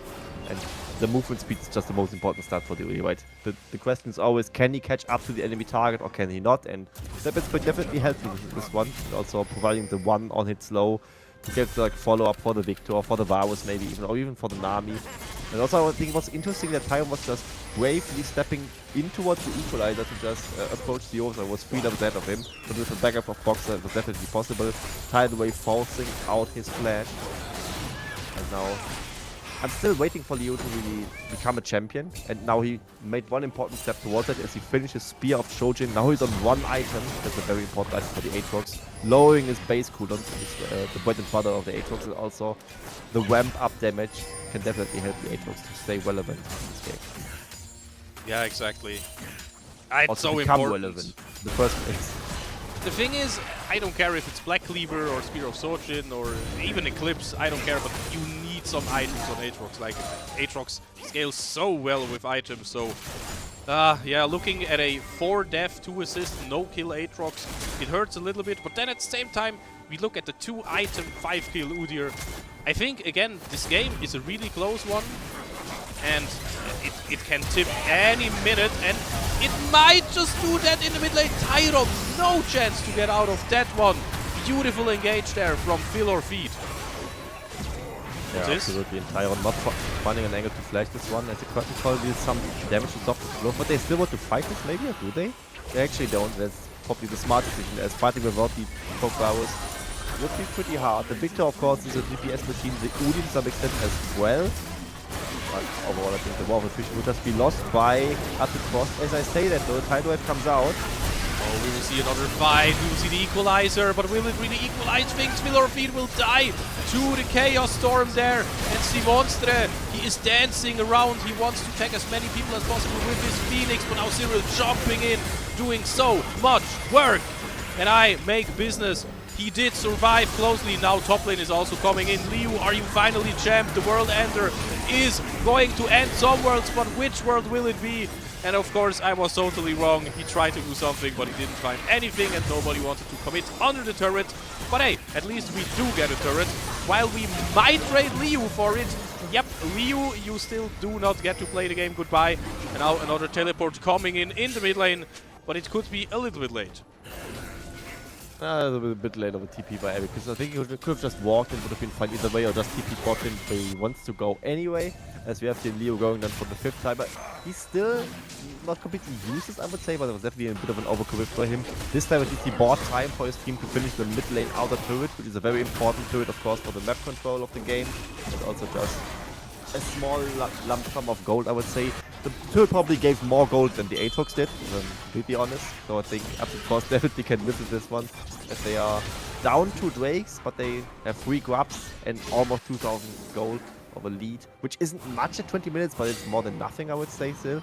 And the Victor is definitely still very, very strong, as of course the Udyr is making a difference. And for Phil or Feed, he needs to land those sick engages, because otherwise the Nami will also be of more value than him. Yeah, true. I mean, Nami is basically the king of long fights, of disengages, you know, of slow gameplay. I mean, literally look at the ult. Yeah, Liu does not want to play the game slow, because he has to trade against Sis, and Sis really shining in this side lane right now. I think, you know, that's something that is probably also still a bit in your DNA from the first game. Wanting to play the Akali and now wanting to play the Ahri here. Liu going for the World Ender, trading ultimates, that's for sure. Sis has to use the Spirit Rush to get away. Now Arctozo could be in trouble, but a certain thing is here, the next dragon is going to spawn soon, and I think even just a single dragon stacks from an Infernal Dragon help both teams so much, because both teams want to build a lot of them.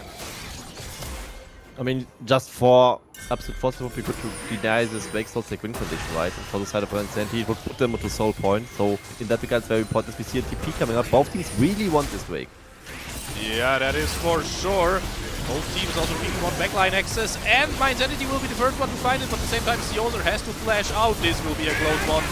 Seozer getting out of there, Phil or Feed trying to buy some time. He will survive way too long. Everybody is still alive, but there comes Simonstre with the huge lead. With the 2.5 items, he makes everybody dead here, to put it quite simple. Cyril not around to smite, so this dragon should be in the hands of Simonstre, because Simonstre still has smite up, but I don't know if this still wants to try something there. Well, one thing is sure, it will be too late. Yeah, it will be too late. And MyInsanity actually did a great job of isolating both Leo and I Make Business in this fight, because I think Business was falling down very early, but they can kill the champions. but they cannot really kill the storms, right? Arcane Storm was still coming out, and also Wingbound Storm by Simon's Udyr, and those storms were definitely still very deadly, and they did a lot of damage, even with I Make Business on the Victor going down. The damage was still pretty fine for him, and while Leo definitely not really a kill threat in these fights, still like also a reaction of everything. At least might will he die to the burn? He will! He will! Never mind! I Make Business finds an amazing solo bolo kill here in the side lane. And honestly, I think even if just for the mental, this is an important one. And even not for the mental. Still plus 20. He's on 390 lowest evolution stacks, almost completing the ultimate. And very soon will be Hold up in mid lane, everything is coming in. Grand Entrance, the charm, the everything hits. Tyron walked out of this and somehow survived. But Simonstra no more passive ready. By the way, I play a lot of Udyr, so I think I personally look at the passive bar way too much. But you know, for me, it is quite obvious. If Udyr has the passive ready, he's basically on a whole nother level. And if he doesn't have passive, you wanna have some minions, or you know, even an enemy tank, which you know there is none right now. So you need to farm it back up and get it ready once more. I mean, you can just assume that he wants to lift the passive up for every fight, but he knows how to take the spells with Woody very well, so it's probably not an issue for him at all. As we have seen just now, the fights look still playable as long as MyInsanity finds good flank options, as just now Phil of Feet catching out Boxer. The Nami is of course an easy target to really close down, and I Make Business being in the base, there was no return fire for the side of Absolute Frost possible. Still looking like a decent game for them.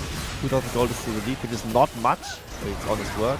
Simon's also sidestepping everything there. He's just such a menace in this fight. And the poke bar was falling off this game is not really an issue for me, because the Jhin is kind of in a similar boat, right? A crit Jhin late game would deal more, but the Jhin is a Kubus, and yeah, just now starting to build the crit items, also Collector being one of them.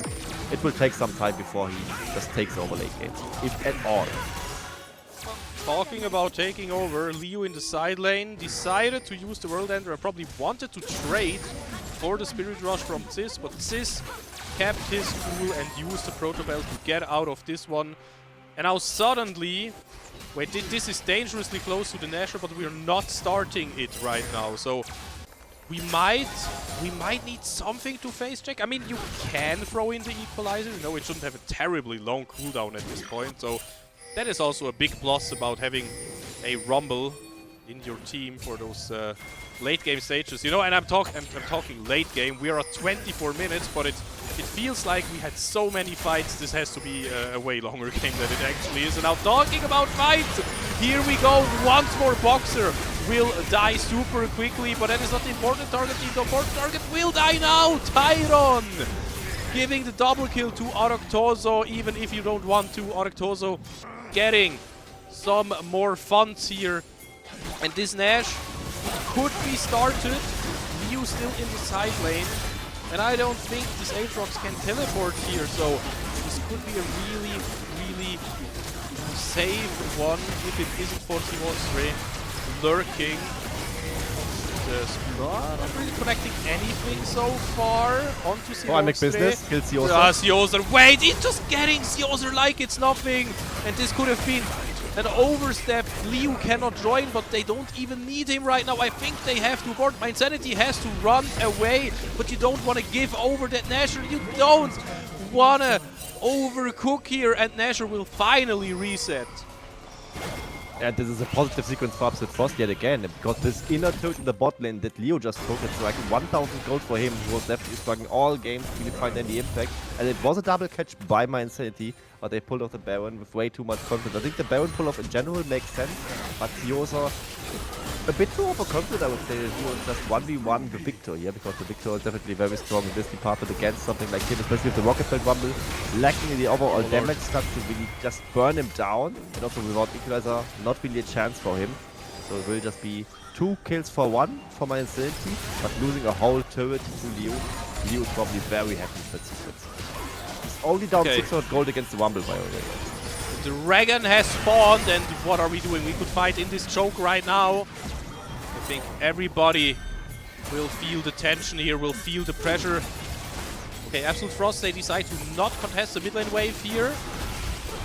But still, they are just going for the dragon. Now the curtain call will start. Now the fight will start. Liu finally gets to play the game. The dragon goes over to Udyr. Simonstra, he is a monster indeed.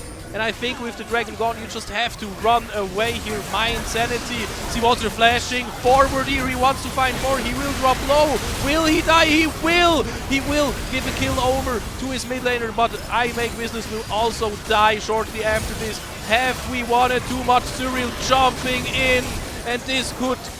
Oh, it will. Will it be the ace here? Cyril, he wants another one and he will get another one. And yes, Absolute Frost, they have gotten the dragon, but the Nasher is gone. Yeah, this Nasher is gone for sure. I mean, the whole team is down. Nobody can ever contend with this for Monster and his team. Just being a bit too confident after this break is already gone for them. They already had what they really wanted for, but then they just wanted a bit too much.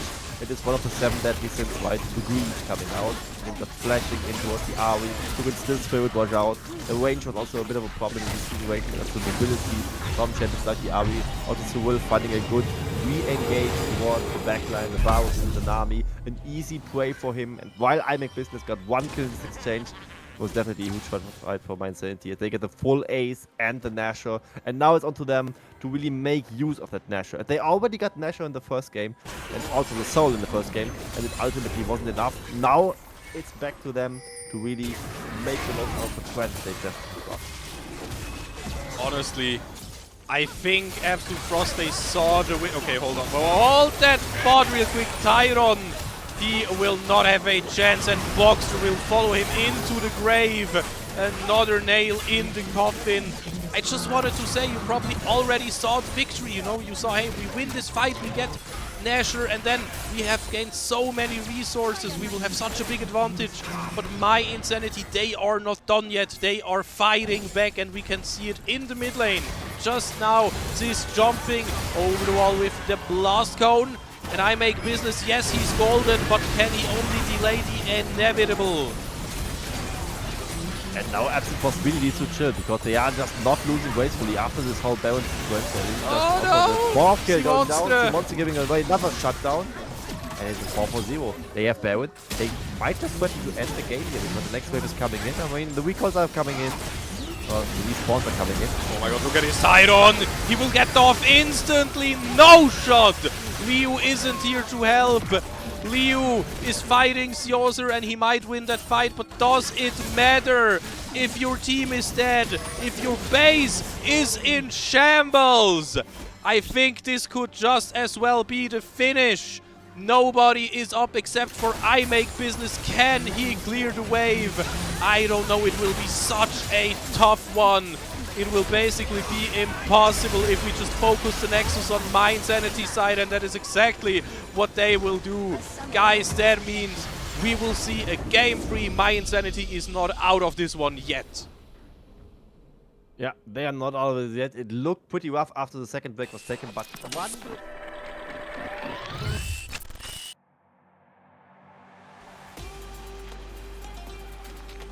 No, no, no! It keeps on going! Never mind! Siozer is unstoppable. Way more action. I mean, look at bot lane. Frigo even... wait. Can we get this one? Fill or feed going in there. Charming. Wait a second. Cyril stepping up! The ultimate goes wide, but... He flashed it for the Mystic shot and he gets the kill. By the Tavern Seeker. Maybe going a bit early. Okay. Detergent Zipper, can you become a hero? He will be the raid boss that Team Happy Feet needs. He flashes forward, he gets the shot down. 1,100 gold, but now it looks rather difficult. Now we see the paranoia, we see one last final engage maybe. Frigo will go down and also Arcani not standing much of a chance here. Mello, he is kiting so good, but Siozer flashes on him and bonks him. Okay, the artillery is coming in right off the arcane. Sis hitting his stun there, Pop Blossom popping in. Now this is the one. Backline dies, Diego is on the reset spree, he is in the Corki right now. Getting another one, resurrect there. Detergent Zipper, can he do the unthinkable? He will die, he will get caught. And this, somehow.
walking alone, the streets are empty. The only thing I can see is my own silhouette. I'm getting stronger, step by step. The clock is ticking, but there's no time for regrets. I've been flying from town to town, from London to Taiwan. I've been all around the globe, trying to protect your soul. We are heroes tonight. We will fly above the sky. We are heroes tonight. Yeah. We are heroes tonight. We will fly above the sky. We are heroes tonight.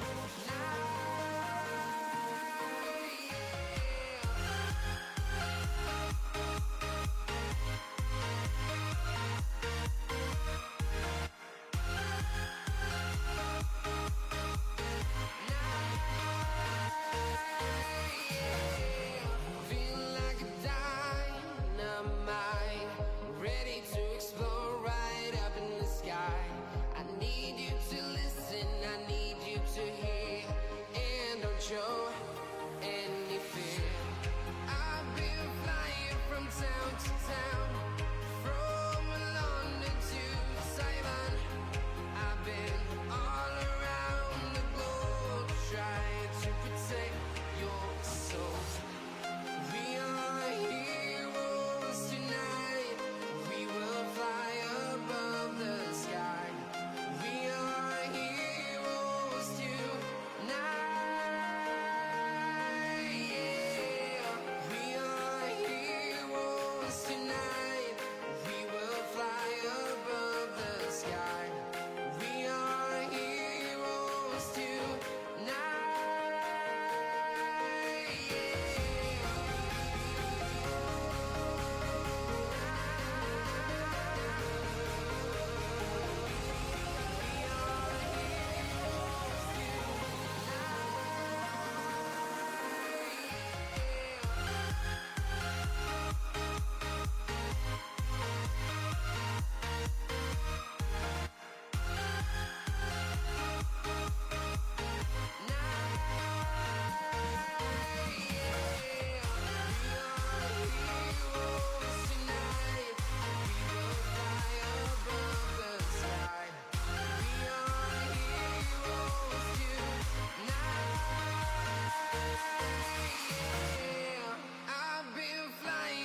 Town to town, from London to Taiwan. I've been all around the globe, trying to protect your soul.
Welcome back, everybody, and it's a bit sad, but it is the last time I will have to say that phrase today, because the final game will start any second now. The lobby is being joined by all the players. They also needed a short break, of course, and after this short break, we are back.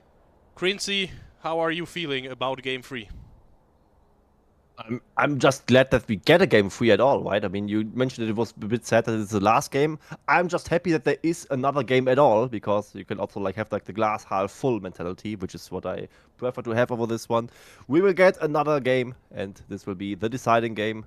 MyInsanity, funnily enough, I think they kind of deserve to win game 1 and deserve to lose game 2, and it just happened the other way around. So Yeah. definitely the series living up to the hype, and one last time for these two teams. Maybe we see a side swap, maybe we don't. Let me see what will be said in the lobby. As for now, there's no decision taken yet. As I say that, there is a decision, and it will just be the same size all over again. It will be Absolute Frost on the blue side and MyInsanity on the red side. So no big changes in that regard, but we will see changes in every champion that will be picked, because we still have a fearless draft going on, which means, of course, every champ that has been already picked will be banned. So we are now on 20 bans, and we will make it up to 30 bans throughout this next pick and ban.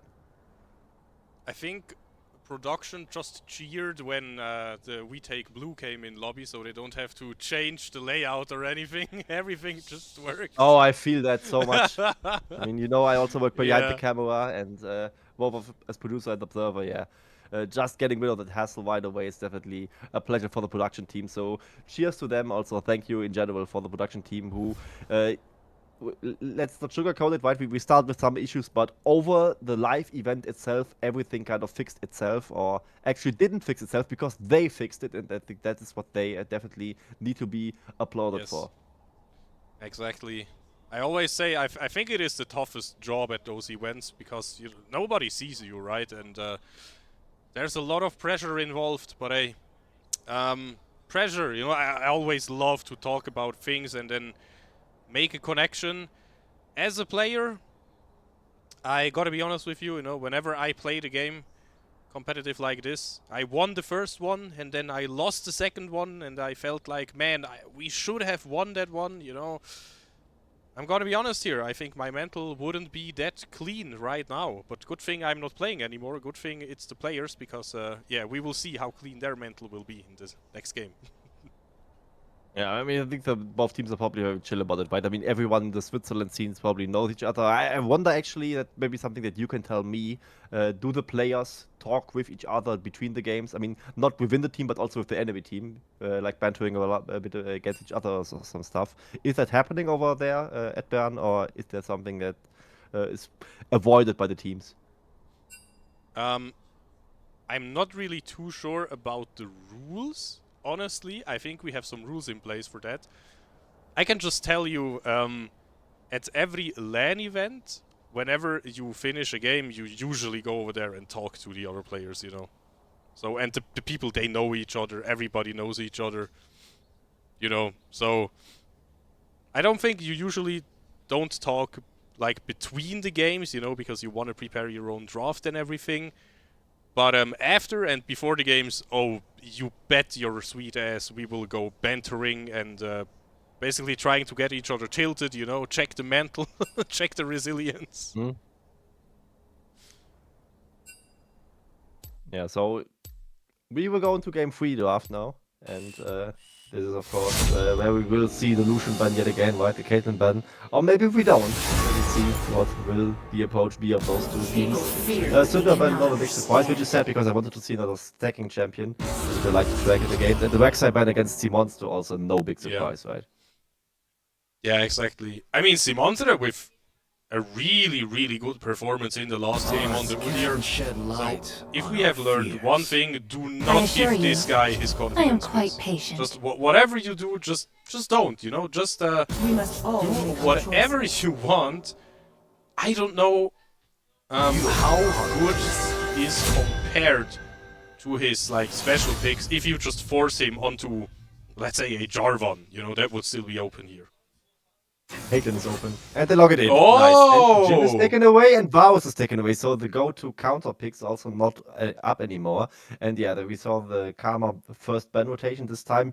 You always called for the Karma being first picked, and now we are confirmed to not have it in the series at all, aside from Yeah. some bans. Last game was a second rotation ban. And now I wonder if Philosophy just picks away the Bard, so the Caitlyn Bard lane is united. This would be maybe the strongest go-to Caitlyn lane you can currently pick. Caitlyn Lux also potentially an option. And Ziggs is probably the best answer to the bot lane against Caitlyn that is left available.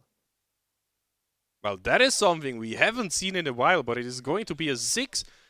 And I also think it is still a flex pick, right? Can go into the bot lane, can also be yes. a mid laner. Oh, and there's the Yorick! Yes! Okay! My pick! My man, MyInsanity easy 2-1 win. Or maybe not, because Yorick is definitely underpowered and needs buffs. Please send help to my personal solo account.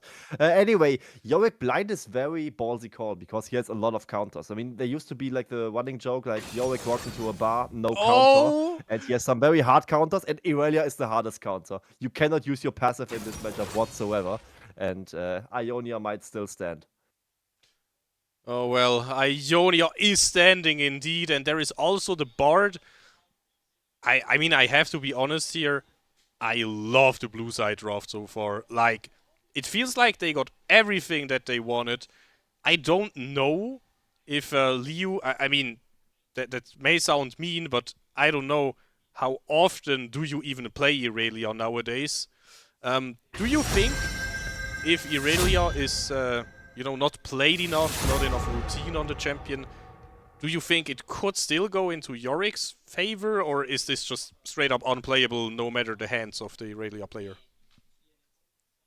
I think it's playable as long as you coordinate it with your team. Like if you just maybe shut down the Irelia with ganks early on and just be very careful with when you waste your ghouls, when you use your maiden at all. And it's usually playable for Yorick if you just goes for like a heavy lethality build to just really kill the Irelia before she kills you and heals back up on you, because the tankier you go, the harder it is basically. So it's not completely unplayable. And also the question really is, Irelia will probably win this lane, right? Will win this 1v1 matchup. But can she really team fight? I mean, Yorick not really a team fighter either, so in that regard it's kind of fine. But also Yorick, since the mini rework, is a bit better in team fights, a bit better without Maiden. So it's not as Irelia-sided as it used to be, but it's still very Irelia's favored in general.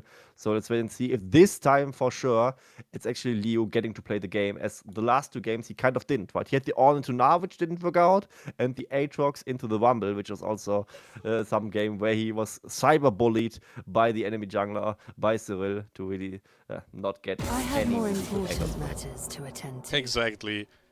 And yeah, we see some interesting bans. We see some, I might say, solo queue hero bans here. You know, the Volibear probably against Monster here, because, if you can play Udyr, then you can play Volibear, then you like to run at people and gank them a lot, And then also, the Yorn and the LeBlanc, some really like solo queue focus, or like solo hero focused bans here.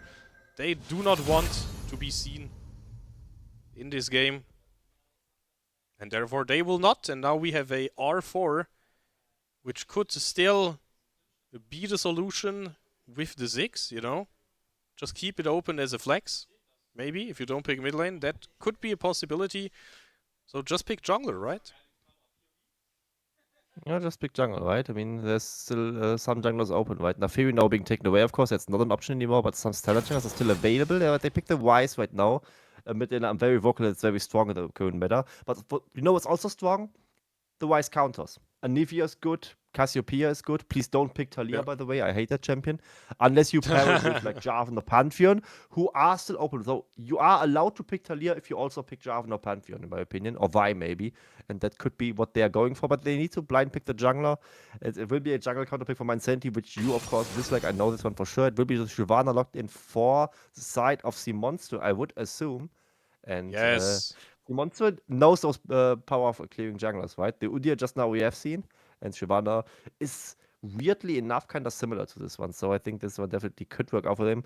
Aurora is also a good mid laner in general, but I'm not too sure if she's good into Wise. So let's wait and see if this will be pulled off well by I Make Business. Yep, and as you said, the last pick, the jungle counter pick, I mean, as you said, I do dislike it because I think, jungle counters do not really matter too much. But hey, you can still have a flexible pick here, and we see the hovers, all right. Just go for something crazy. It is game free. Catch your opponents by surprise, and it will be the Talon. And that does catch me a bit by surprise. I have not seen Talon in the jungle for a while, because things like Kiana and Nofiri exist, but Nofiri banned away, and Talon, I think Talon is super underrated. I think it's a really strong pick. Is it stronger than a Shyvana though? I doubt it.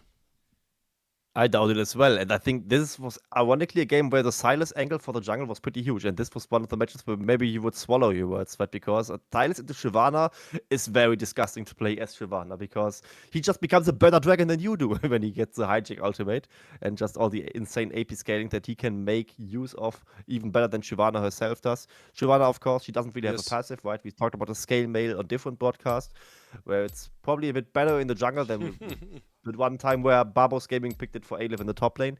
Either way, Talon is a huge surprise for me. Let's wait and see if he can pull it off, because overall I'm not too fond of the draft of MyInsanity, I gotta admit. Despite them picking Yorick, or maybe even because they picked Yorick. They picked it blind. There's still a huge counter pick with the Aurelia left open, and also picked by Liu, who went exhaust this game, by the way. And I don't really see the clear answers to really stop the Aurelia in the teamfights as well. I mean, it's a Wise low that could come out. It's Talon who doesn't really have CC at all. And Ziggs Fresh as a bot lane. I mean, I like the Ziggs into Caitlyn, but is Ziggs plus Fresh a good pairing? I'm not too sure about that. Well, we are about to find out in the third game. Welcome on the Rift. Welcome to the final game of the grand final between Absolute Frost and MyInsanity. Once more, Absolute Frost on the blue side. The color kind of fits with the blue HP bars. And on the red side, we have MyInsanity. Game number 3, same sides, but man, once more, different compositions, different champions. We have seen MyInsanity win the second one. We have seen Absolute Frost win the first one, but for sure, we have one thing that is for sure. It has been a back and forth, it has been a fight. Both teams, I think both teams can take it. Both teams showed that they are still motivated, that they are good enough to take it today. But who will keep the nerves? Who will be calm enough? It will be shown to us in this final game. And the hook already landing by Philophy, so Boxer gets chunked down, but that's a return fire, right? It's still a Caitlyn Bard lane, and Bard does some unconventional stuff as a support. He's basically very hard to classify, right? But he has a lot of early game damage especially, and damage in general. Just the Cosmic Binding, the passive auto attacks with the Meeps definitely hurt, and he can also sustain back up, right? The Ziggs Fresh lane can't really do that one. And in the top lane, let's wait and see if my words will be swallowed. If the Yorick actually can do something against the Aurelia. But for now, Liu on the breadsticks Aurelia. New skin, by the way, looking very cute and looking very strong. Gets all the 12 minions, and Yorick just needs to sit on the turret and hope for the best for now. Exactly. But that's my question, right? When was the last time that Liu played Aurelia, When was the last time that we spammed the champion? Is it enough, to just whip it out and, hit it on the table, just be like, yeah, I can play Aurelia, no problem. But yeah, it is a counter, and with with the knowledge that you are playing against Yozer and that he really likes Yorick, you might as well prepare a pick like that. Thanks for the question, by the way. It was 6 days ago that he played Aurelia, because he actually plays in both Lex and solo queue, and he actually has more than 20 solo queue games this year already. So Leo definitely knows how to play Aurelia. It's not just that he was like, alright, Aurelia is a counter pick. I don't really have much confidence on it. I just pick it because it's good here. He actually has experience on the pick. For now, however, he also does relatively well, I would say. Getting the first wave under the turret, and now Leo gets to farm up. It's of course the first few levels that are still decent for the Yorick, because you got buffs on this department, right? Definitely somewhat playable without the ghouls, as his last Rights Q ability got buffed against this matchup. Or against enemy champions, the healing is just so much more, because you heal with missing HP, and against Aurelia you tend to miss a lot of HP. So you can definitely withstand that a little bit for now. But the thing is, it doesn't get better with more levels, I would say, because when you get Maiden, you can cast the Maiden with 2 ghouls, and then you just give Irelia 3 resets, while the Irelia gets an actual combat ultimate that she can really use in the duel. Yeah, I see you are an expert in this matchup. Sadly, I'm not really an expert for Talon jungle. I just know that he's super mobile and that I always think, yeah, he cannot burst me down from 100 to 0. Now, wait, in bot lane, who will die here? We will see a first blood in just a second, and Tyron will find it. No junglers needed. Phil or Feet will flash forward and get the soul. And now in the top lane, the junglers, they also want some action. They have to flash out here. Cyril, no flash. Yeah, flash for exhaust for the trade over there. So on both sides of the map, a small W for the side of Absolute Quest already, as we've seen in the bot lane. First blood bonus towards Tyron on the Caitlyn, getting the kill himself. And while Phil of Feet trade 1 kill back, it is a kill on the Thresh, who doesn't really scale that well with gold. I mean, not terrible, but still worse than a crit AD carry, of course. And also Boxer getting the return kill, so it's a 2-for-1 on the bot side, and on the top side, a small summoner spell advantage for the side of Liu. Only didn't use the exhaust to get the flash from Talon. On another note, for the 1v1, that doesn't really help him much, right? He's now down in exhaust, while Siosa kept both his summoner spells. And Liu, without CP, can get pressured right now by Siosa at least. Oh man, this top lane, it looks so close. I look at the minions and I look at Liu's mana bar as well, and man, every lane could explode in just a second. Liu dropping dangerously low, you know. I think at this point Siosa could just flash into Shovel Bonk. Now talking about flashing and going forward. This will find a kill. I make business Aurora was not the answer at this moment. Yeah, maybe not the answer in general, but I was always skeptical of the Aurora vs Vice matchup, as Vice is just kind of the god of the mid lane, unless he gets countered, and even then, he still gets to play the game once with the actualizer power spike with the God of 8 is stacked and the Seraph Embrace. But now, even getting a kill in lane is absolutely insane for him. And this is something that maybe wouldn't have happened against the Anivia or against the Cassiopeia matchup. So, definitely very favored in this one, as Aurora kind of needs to now work with skirmishes, right? Use it between worlds, maybe to just dive the bot lane, but it's also probably not that easy against the Thresh. You can just lantern somebody out, so getting the combos to hit is really hard for her, and this is why she probably will go down the Chovy routes of the Rocket Bill Rush. Oh, Rocket Belt. I think everybody really loves himself or herself a Rocket Belt nowadays, except for Ryze. It's kind of funny, isn't it? He has a really defined build. I feel like most other mid laners really wanted Rocket Belt. Now, yeah, I'm talking about the mid lane. Both junglers are also kind of showing up. They don't really have anything to clear except for Shyvana and her blue buff. So, yeah, never mind. Cyril is just waiting and chilling. Even though Talon's camps are spawning.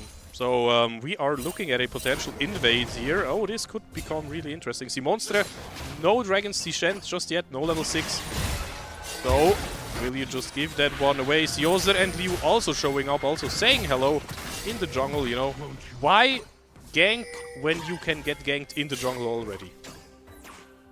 Yeah, exactly. That's why you kind of need to be patient on the side of Absolute Frost, as we have seen in the top lane matchup. It's already Bramble West for Siosa as well.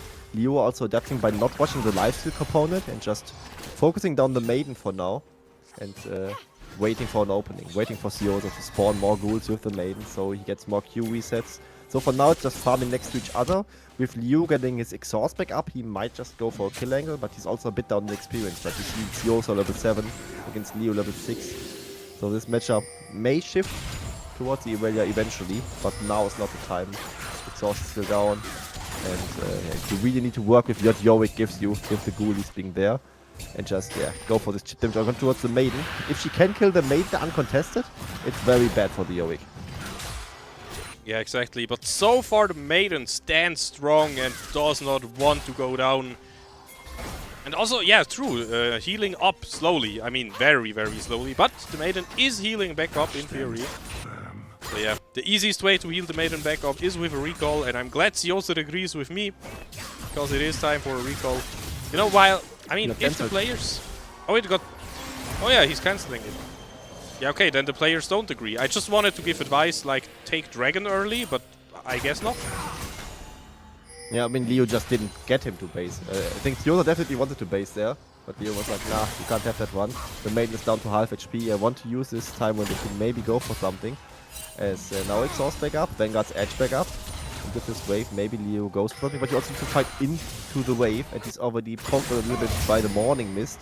So it's not that easy. But now the Maiden might be going down as a cage. Yeah, saves her life for now at least. Okay, Wait, that's so interesting. The exhaust getting used here. Where does this go here? Liu getting bonked by the shovel. Calls the other Shovel Knight because he got a kill in the top lane onto the counter matchup. And on the other side of the map, again, the team decided to not listen to me and not get the dragon.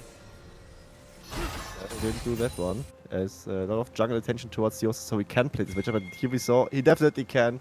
Leo didn't even try to go for the Vanguard Edge, just wanted to focus down the Maiden and use the exhaust on the Yorick in the meantime. But Yosa could just wait out the exhaust. Oh, hold up, the Tempered Fate could be huge unless a good Lantern. Arctozo will get out and the ace in the hole blocked by the support here. Fill or feed, saving Arctozo. Yeah, but Octozo still being very, very low, needs to recall over there, so it will be a wave and turret plates for the Caitlyn lane, and eventually also the Drake, which is now being started by Simonstre, so it's a bit of a Drake versus Drake combat situation, and this will, of course, be secured by him as there's no contest coming out, unless he tries to fancy his chances 1v2, but he probably shouldn't do this one. As this wouldn't even be a 1v2, it could be a 1v3 probably. Oh, maybe even a 1v4, so even like 4 reasons to not go for it, and yeah. Shyvana happy about an early dragon for their team, because I think scaling wise, again, you said it, you are possibly a bit scared against this Ryze. I mean, even now, Ziz is just a beast on it. Look at that, 2 members have to scale. And now in top lane, Cyril, he could get out of this one. It was the 50-50 basically with the Shadow Assault. That it was just ult for ult traded, Leo just using this one, but it was also Ziz using his Realm Warp potentially for a cover-up play. So I think Leo is probably fine with that in this regard, that he got 2 ultimates for 1 special, but he still doesn't have the ultimate for the duel now against Yosa, which might be important later on. But as long as he doesn't have the Wood King. Oh, Tyron. Wait, can he somehow show us a miracle? I don't know. Wait, he's flashing over the box, and this could be a big one. The bomb will not connect, and I don't know where Tyron is going. I just know that he will get a kill. Fill or feed goes down and make it 2. The dragon shows up, but is not even needed, not even an assist for you, because the ace in the hole does the job. Yeah, so well played by Tyron there. Just flashing over the box so he doesn't take the huge damage from it from the flash, and also not getting the heavy slow tech damage, so the bouncing bombs can easily just chunk him down or even kill him. He was also sidestepping another bouncing bomb by Arctozo because he wasn't slowed, and he finishes the Fill or Feed fresh off in close range with the Pit of a Peacemaker, and then also lands the headshot on Arctozo, so he gets a 1v2 double kill basically. Exactly, and here it is the top lane special once more. Liu hiding in the wave. You have the counter matchup, but can you be so greedy? Siozer getting the 2nd solo kill here. Yeah, it was just too greedy by Leo to just proxy the wave, being still 1 level down, and he only has the Vamp Scepter and not the full Blaze Wound King, so the lifesteal is definitely very much hindered by him. It would be, of course, hindered if he had Blade, but then he has so much percentage free damage that he probably can just easily shred down the Maiden and shred down the Yorick himself. But like this, Sioza just say thank you, gets a 2nd solo kill, and the counter matchup doesn't look like a counter for now. Exactly. I do remember though reading about Irelia players, and basically every Irelia player I have ever written with says Irelia is not a champion without Blade. Irelia is not even a champion on the map right now because still busy walking back to the lane, and Simonstre is a sad dragon. Yeah, definitely is. Just getting dove there by the Talon. Shadow Assault coming out. Just a lot of damage, right? Not even to see from either Yorick or Talon. Just a lot of damage coming his way. There's no way for him to flash out of this one as he was pinned to the wall. So the monster just goes down. And they really need to be careful about this Yorick now, because he's very strong right now. If he keeps just being ahead of the curve, he will be fine against the Irelia. Yeah. So far that's just the case. Leo really needs to stabilize, and so far he just isn't. Yeah, again, I think I also know from Yorick players that this matchup is supposed to be super unplayable, but somehow Siozer makes it look completely useless. Irelia Not really finding any success so far. Has the plated steel caps. I always want to say ninja tabis, but yeah, that one died a few years ago. Now Cyril in the bot lane. They probably look for a dive attempt here, even with Cis moving, you know, with the Realm Warp and everything. But really good map awareness by the bot lane from Absolute Frost. Absolutely. Just respecting the dive, despite being the strong part of the map right now, still not being too greedy in this one. And they just, with that buy time for their own top side to really scale into the game. As we see now, I make business. He got solo kill, but he is down 17 CS. But now he's on the upgraded Sorcerer's Shoes plus the Rocket Belt, so he can still be a presence in those teamfights, as well as, of course, Tyron, who's very strong in this game. A head 20 CS, has the active, but why is he there? Oh, what is happening? What is happening in bot lane? Tyron with the ADC special in the side lane. Yeah, you said it, Quincy. What are you doing there? Getting punished. That's what you're doing there. Yeah. And I don't know why he was there without the support or even jungler. The jungler was there to cover up, but he was too far away to really impact anything. And now, maybe now Leo gets time to kill the main, but he still can't. At least he gets the cannon, he gets all the farm over there.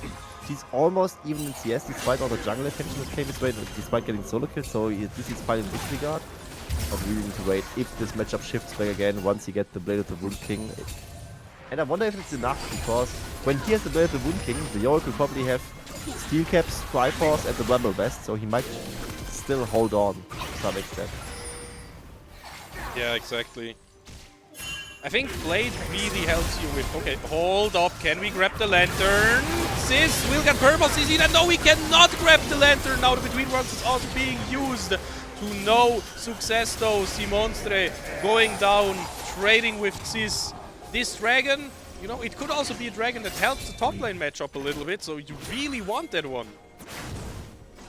Yeah, this is also just one dragon being taken down by MyInsanity, but it's just a Shyvana, not the Ocean Drake for now, so nobody gets to play the dragon.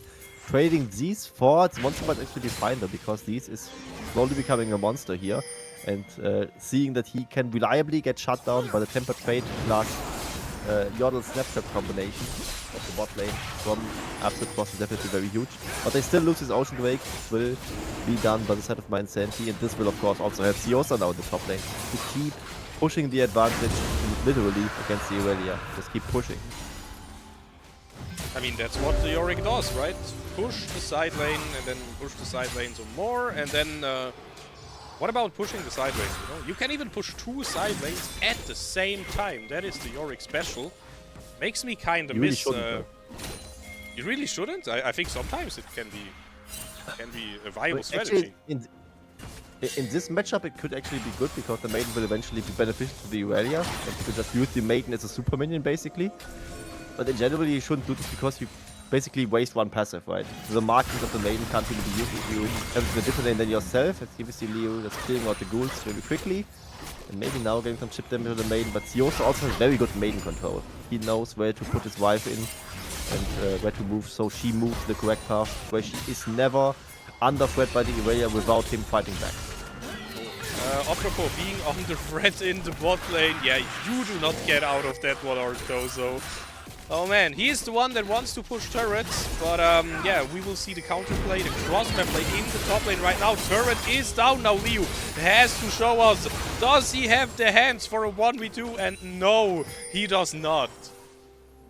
I mean, he has the hands for it, but he doesn't have the damage for it. He didn't have the blade finished before recalling, obviously. And this was the fourth recall coming his way, or the fast recall. As he almost actually killed Cyril and still chunks Siosa. Now the Herald going down. And also pushing down the difficult. I think this might actually bite MyInsanity in the back eventually, because the lane just now gets longer and longer. And if there comes a time and place where the Irelia wins the 1v1, the Yorick actually doesn't want to have a long way towards his own turret. So this might actually backfire. Yeah. As you will see. Blade is finished, Ruby Crystal, another longsword, so it will be the Blade of the Wound King Triforce build probably, or maybe Sunlit Sky as a second item to just out-sustain the Yorick in the duel. Killer feed will get finished. Sis didn't block. He sold his teammate, but the teleport is coming in from Arctozo. I don't know if they can do anything. He does have a neat little item that helps with splash damage and with wave clear though. Yeah, that he does. And this was a great catch by Tyron, using all of his tools in his arsenal right on. With the Yordle Snaptrap, headshot combo, Pit of a Peacemaker, and then Ace in the hole and he's just dead. And now Leo can he fight Caesar the 1v1? I really wonder, because he didn't itemize whatsoever towards magical resistance, which is of course obvious in the Yorick matchup. You don't really need this much, as the percent HP damage on the maiden and the morning mist damage are kind of negligible in the grand scheme of things. So for now, he probably doesn't want to 1v1 the Wilds. Well, but do you want to 3v1 Siozer? I think you do. And we find the kill here, Siozer. Yeah, he's just running for his life, but of course, no shot against 3 people. Now the counterplay though, in the mid lane. Hook not connecting, clean counter step here. A clean side step from Tyron. Beautiful stuff there, making sure to not die to the cross map. Yeah, just he walks towards his team. But we were ironically then cut off from the mid lane corridor, which could have been punished by MyInsanity maybe a bit more to get the push going, but they didn't have a wave, so maybe not so much. And it's actually useless. Liu got the shutdown towards Siosa, so we got a lot of gold influx his way. He's ahead in CS right now, and now the third power spike we mentioned. DMC, can you fight the Talon? Yeah, the action never stops. Liu wants to find another one, but Cyril just vaults over the wall. What a close one. Yeah, I mean, he also hit the Defiant Dance, so it was actually Cyril surviving with like 200 HP in the 1v3. So this time Liu yet again doesn't get to play the game in a literal sense, but he still has a lot of impact compared to what he had on the Aatrox, I would say. He always needs to get like 1v2 or 1v3, and he still almost takes one down with him. Yeah, and I mean, as soon as you do take one down with you, then you can even call Worth in the all chat, but right now, again, it opens up the possibility to cross maps. But, I mean, once more, man, this game is such a banger. It is such a close one. We have multiple win cons in both teams, and all of them can still work. Like, yeah, Liu cannot really play the game too hard so far, but he still got the blade right now. He will be on the second item soon, and it is Irelia after all, right? And also looking for the 1v1 against this, because this also still scaling up, getting rooted here. Liu still on the chase, though. Cyril joining. And also fill or feed with a lantern support there, so this will survive. But man, that is a lot of damage. That absolutely is. He chunked down 90% of his HP bar. It was actually just calling out his teammates for this one, and now he has to flash Tempered Fate. This Irelia starts to apply a lot of pressure, but so does Siosa, to be fair. Yes, Siosa is just living the Yorick dream right now. Liu, on the other hand, is also living the Irelia dream against Yorick right now, killing the Maiden. I mean, wait, the Maiden survived? Oh man, I'm so mad for Absolute Frost here, but at the same time, we are looking at the Dragon. Siosa teleporting in there. Dragon is taken by Shyvana, so that one goes over to Absolute Frost, but now, can we find any more kills? Skirmishes? Anything? Nah, never mind. Okay, yeah, just some cleanup kills, that's alright. There's a 2-for-1 for the side of MyInsanity, but they lost the Dragon this meantime, and also Siosa used his teleport for this one, which didn't really amount to much. It isn't really amount to much anyway with Yorick, but this time definitely not a huge difference maker. The difference maker was actually Cyril still finding the kill towards Tyron, who almost escaped with 90 caliber net over the Dragon Pit, but dying to the last wake hits, I would assume was his ultimate demise. As, to be fair, MyInsanity took down the bot lane turret with the Ziggs passive, so it's not that bad for them. But the second break for Shyvana definitely huge for her to become a larger presence in those team fights. Let's check the scale mate stack if it's relevant to this game. She's on 56 stacks actually, so it's at least a bit of something that increases her resistances. It's 17 resistances, which is of course not much for a passive, but at this point it's something that you can actually notice. Yeah, definitely. And again, I mean, champions are always designed with those things in mind, right? Another champion would try with like not having a passive, but she's designed that, right? She has a lot of tools, she has a beautiful ultimate, and we'll probably have to use that soon because the Nasher is getting started here. We are 22 minutes in the game, so it takes some time, it takes some resources, if you want to call it like that, to start the objective. You know, I feel like you kind of want to bait here. Want to bait Absolute Frost into face checking you, but so far they are not biting the hook here. Liu on the side lane, getting chunked. Exhaust though is so strong, will he survive? Never mind, Cyril finding one. But now, with this chaotic team fight, once more, only a single kill has been found. Siozer survives with a sliver of health, and his maiden still alive. That he does. And it was the Edge of Night actually denying the blood. Oh, Cyril! But Cyril just dies! What was he thinking? Well, was he thinking at all? That is the question. Maybe chilling out a little bit after this tense moment and then out of nowhere, dragon jump scare. And that's actually scary for MyInsanity now, because Leo will be spawned in a few seconds and he will have his teleport up from the wall quest, so they can use this to drag out the map a little bit more and maybe threaten their own Baron on the side. As for now, this is not happening, to be fair. There's a catch coming. Oh my god, what is happening in the mid lane? Tyron going down, Boxer could not protect the AD carry here. This coming through the wall will not connect onto Boxer, else this could maybe been a bit ugly. But yeah, if you wanted to go for that kill 100%, you would have needed a flash. Don't have that, but still, a lot of members are down. Cyril coming from the base to the Nasher. And I think those teams are absolutely crazy for going for Nasher that early, but you know, they still hover around it. I mean, they can actually go for the Nash quite easily, because they have this Yorick to just tank it with the Ghouls or with the Raven and just deal surprisingly a good amount of DPS with it as well. Like, they don't have a classic AD carry, right? But they still have Wise and Yorick and all the pets coming out. That's definitely decent. As we now see Leo pursuing side lane again, but he's getting ganged up again. Let's see how much damage he can deal before he dies. Not a lot, honestly. Not He much. couldn't. He couldn't even finish One off the turret wave. and a bit of a wave, yeah. I mean, think that's 3 actually a good blades. depth at this point, but he was 1-5 and he got the whole turret. And these inner turrets give a huge sum of gold. I mean, look at the overall gold. They are like within the punching range of 2000, which is not much in a 25-minute game. So Leo now getting a bit more resources. He's on the Hull Breaker now. He goes King. Now he goes towards a defensive item, so he just can actually teamfight a little bit better. Just not getting bursted down by anything, as he has now a bit of HP, bit of armor from the steel caps, bit of resistances, the magic mantle against the Wise, the Ziggs. So he can survive a little bit and then just sustain back up with the Ionian Fervor and also, of course, the Blade lifesteal. Despite it getting a bit minced by the Bramble, he will probably be somewhat fine. What is happening here? Steeler trying to look for something, but Boxer surprisingly tanky with that Deadman's Blade. Yozer says hello with the teleport, but also Liu! That was such a tough one! And Cyril finding another one. Cyril with that Talon jungle doing an amazing job, by the way. I haven't really praised him enough for it. On 9 kill participation so far in that game. Like, that is a really good percentage. If you look at the statistic that you have 16 kills already. Just beautiful play, so much damage. The monster could be in trouble here against Yozer's Yorick. That is a beast, that is a raid boss even. And the raid boss smashes the turret while Cyril clears a deep dragon. Yeah, also very good by Cyril this last ability. He could just effectively solo kill Boxer on the side of the fight, while it was also Leo with a very unfortunate TP right in the cage of Siosa and then just getting focused down. He had to try to flee offensively. He tried to do that, did a bit of damage, but ultimately fell down quite quickly against the whole armada of MyInsanity.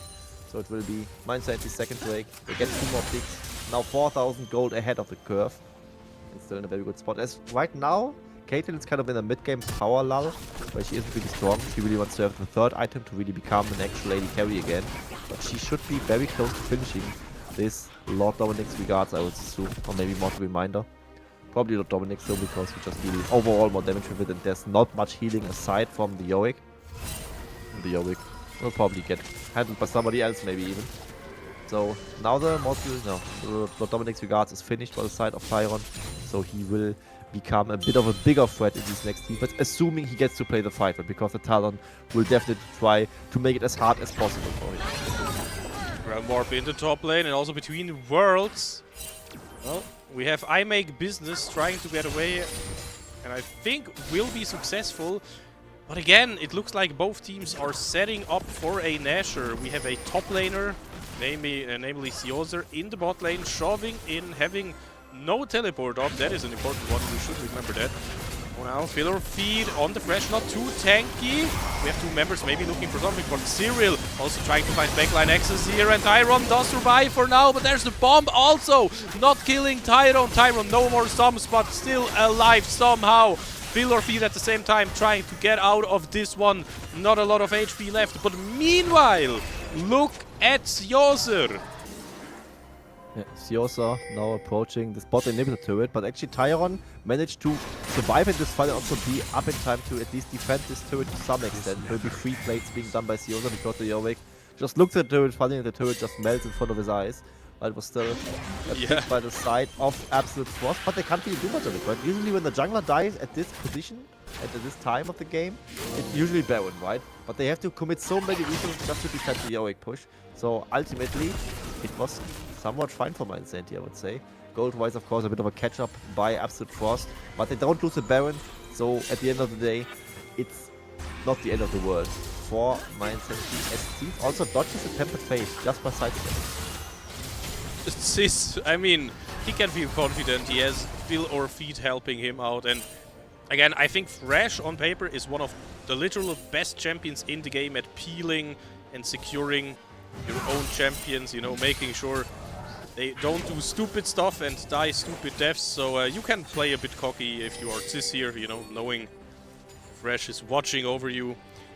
But now at the same time, I don't know if Liu can ever face Yoser at this point. It is level 16 against level 18. It is 3.5 items on Yoser's side. Like, yeah, in theory, you do play the counter matchup, but still looks rough to me. But maybe Leo will teach me a valuable lesson. While on the other side of the map, we see one team trying to teach Baron Nashor a valuable lesson. You know, don't spawn on my rift.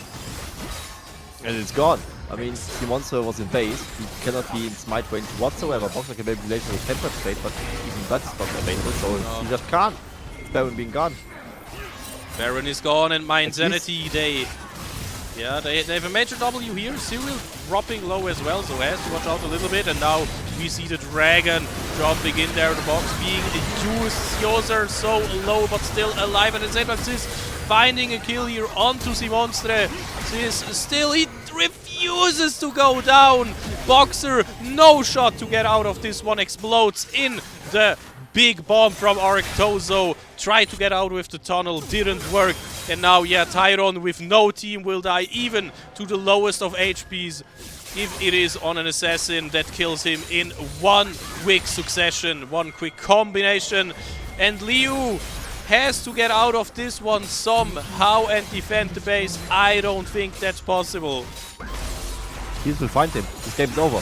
He fought him. The recall is cancelled. MyInsanity will just win here. They can just finish it. And now the zone is also buys a little bit of more time. Leo will try to 1v1 these, but he probably can't in time. He can maybe get the kill, but not even that. He just dies. Game's over. Sis got the kill, but this is the game. MyInsanity brings it home after a hard-fought victory. Congratulations and good game. Absolutely well played by MyInsanity, and I actually gotta apologize to Siosa. I was not really familiar with his game, and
And with that, we conclude the winning ceremony and our League of Legends Grand Finals of the Alpine League Beta season. Second place to Absolute Frost. One last huge round of applause for them.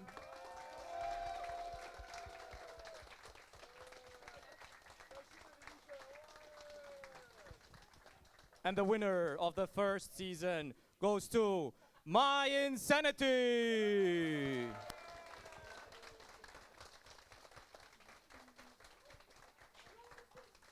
Now, who will have the honor to talk to us? It's going to be Siozer. You can come to our middle. So, the first map didn't go according to plan. What was the turning point? Why did it work out in the end? I mean, it worked out pretty well at first, but we had some interesting team fights, not the same target selection, and then they kind of rolled over us. They had a lot of damage, and even though we had a gold lead, it didn't really matter. But we recovered from that and turned out well. That shutdown was pretty evil, huh? It was pretty evil. Like, I felt pretty useless as Gnar, even though like I was mega, but didn't feel really mega. A little fun fact on the side, in the Swiss stage and also in the playoffs, you played with subs. How is it to finally play in your full roster for once? Well, I completely forgot how it was to play with Factoso, but he's actually pretty good. And yeah, with the full roster, it's a lot easier to play, honestly. I saw you between the games. You were always outside talking a lot. How did you regroup between the games to come back so strong in the second and the third round? Well, Timo just needed his smoking break, and then he resets. And if Timo doesn't tilt, then we all can tilt. So. Did you notice that, as you said, you're now with the full roster, that you got more and more adjusted to how the team plays over the 3 rounds, because every further round looked better from the outside? It was a little different every draft, definitely, but I think we just had like comfort champions, especially for me. Like, I'm kind of known for Rumble and Yorick, I guess, and I picked Rumble and Yorick and it worked. And it definitely helped that I actually played better than the first game. Plus, like, Sis made a really good job in the mid lane. Cyril had his special talent, like an assassin for the mid lane, and our bot lane did really well all the games, I think. But yeah, first game was a bit like warm up and then got better. Nice. It's also fine to see that you can recover mentally so well. About the picks, would you have done anything different now looking back in the drafts? Was there something that you would have definitely changed in one of the rounds? Or would you say, well, no, it was just how it played out? I think I'm relatively happy with it, yeah. I mean, after it turned out as a win, so it was fine. But I was really not confident when I picked Rumble, honestly, because I think Rumble had like 0 wins the whole season.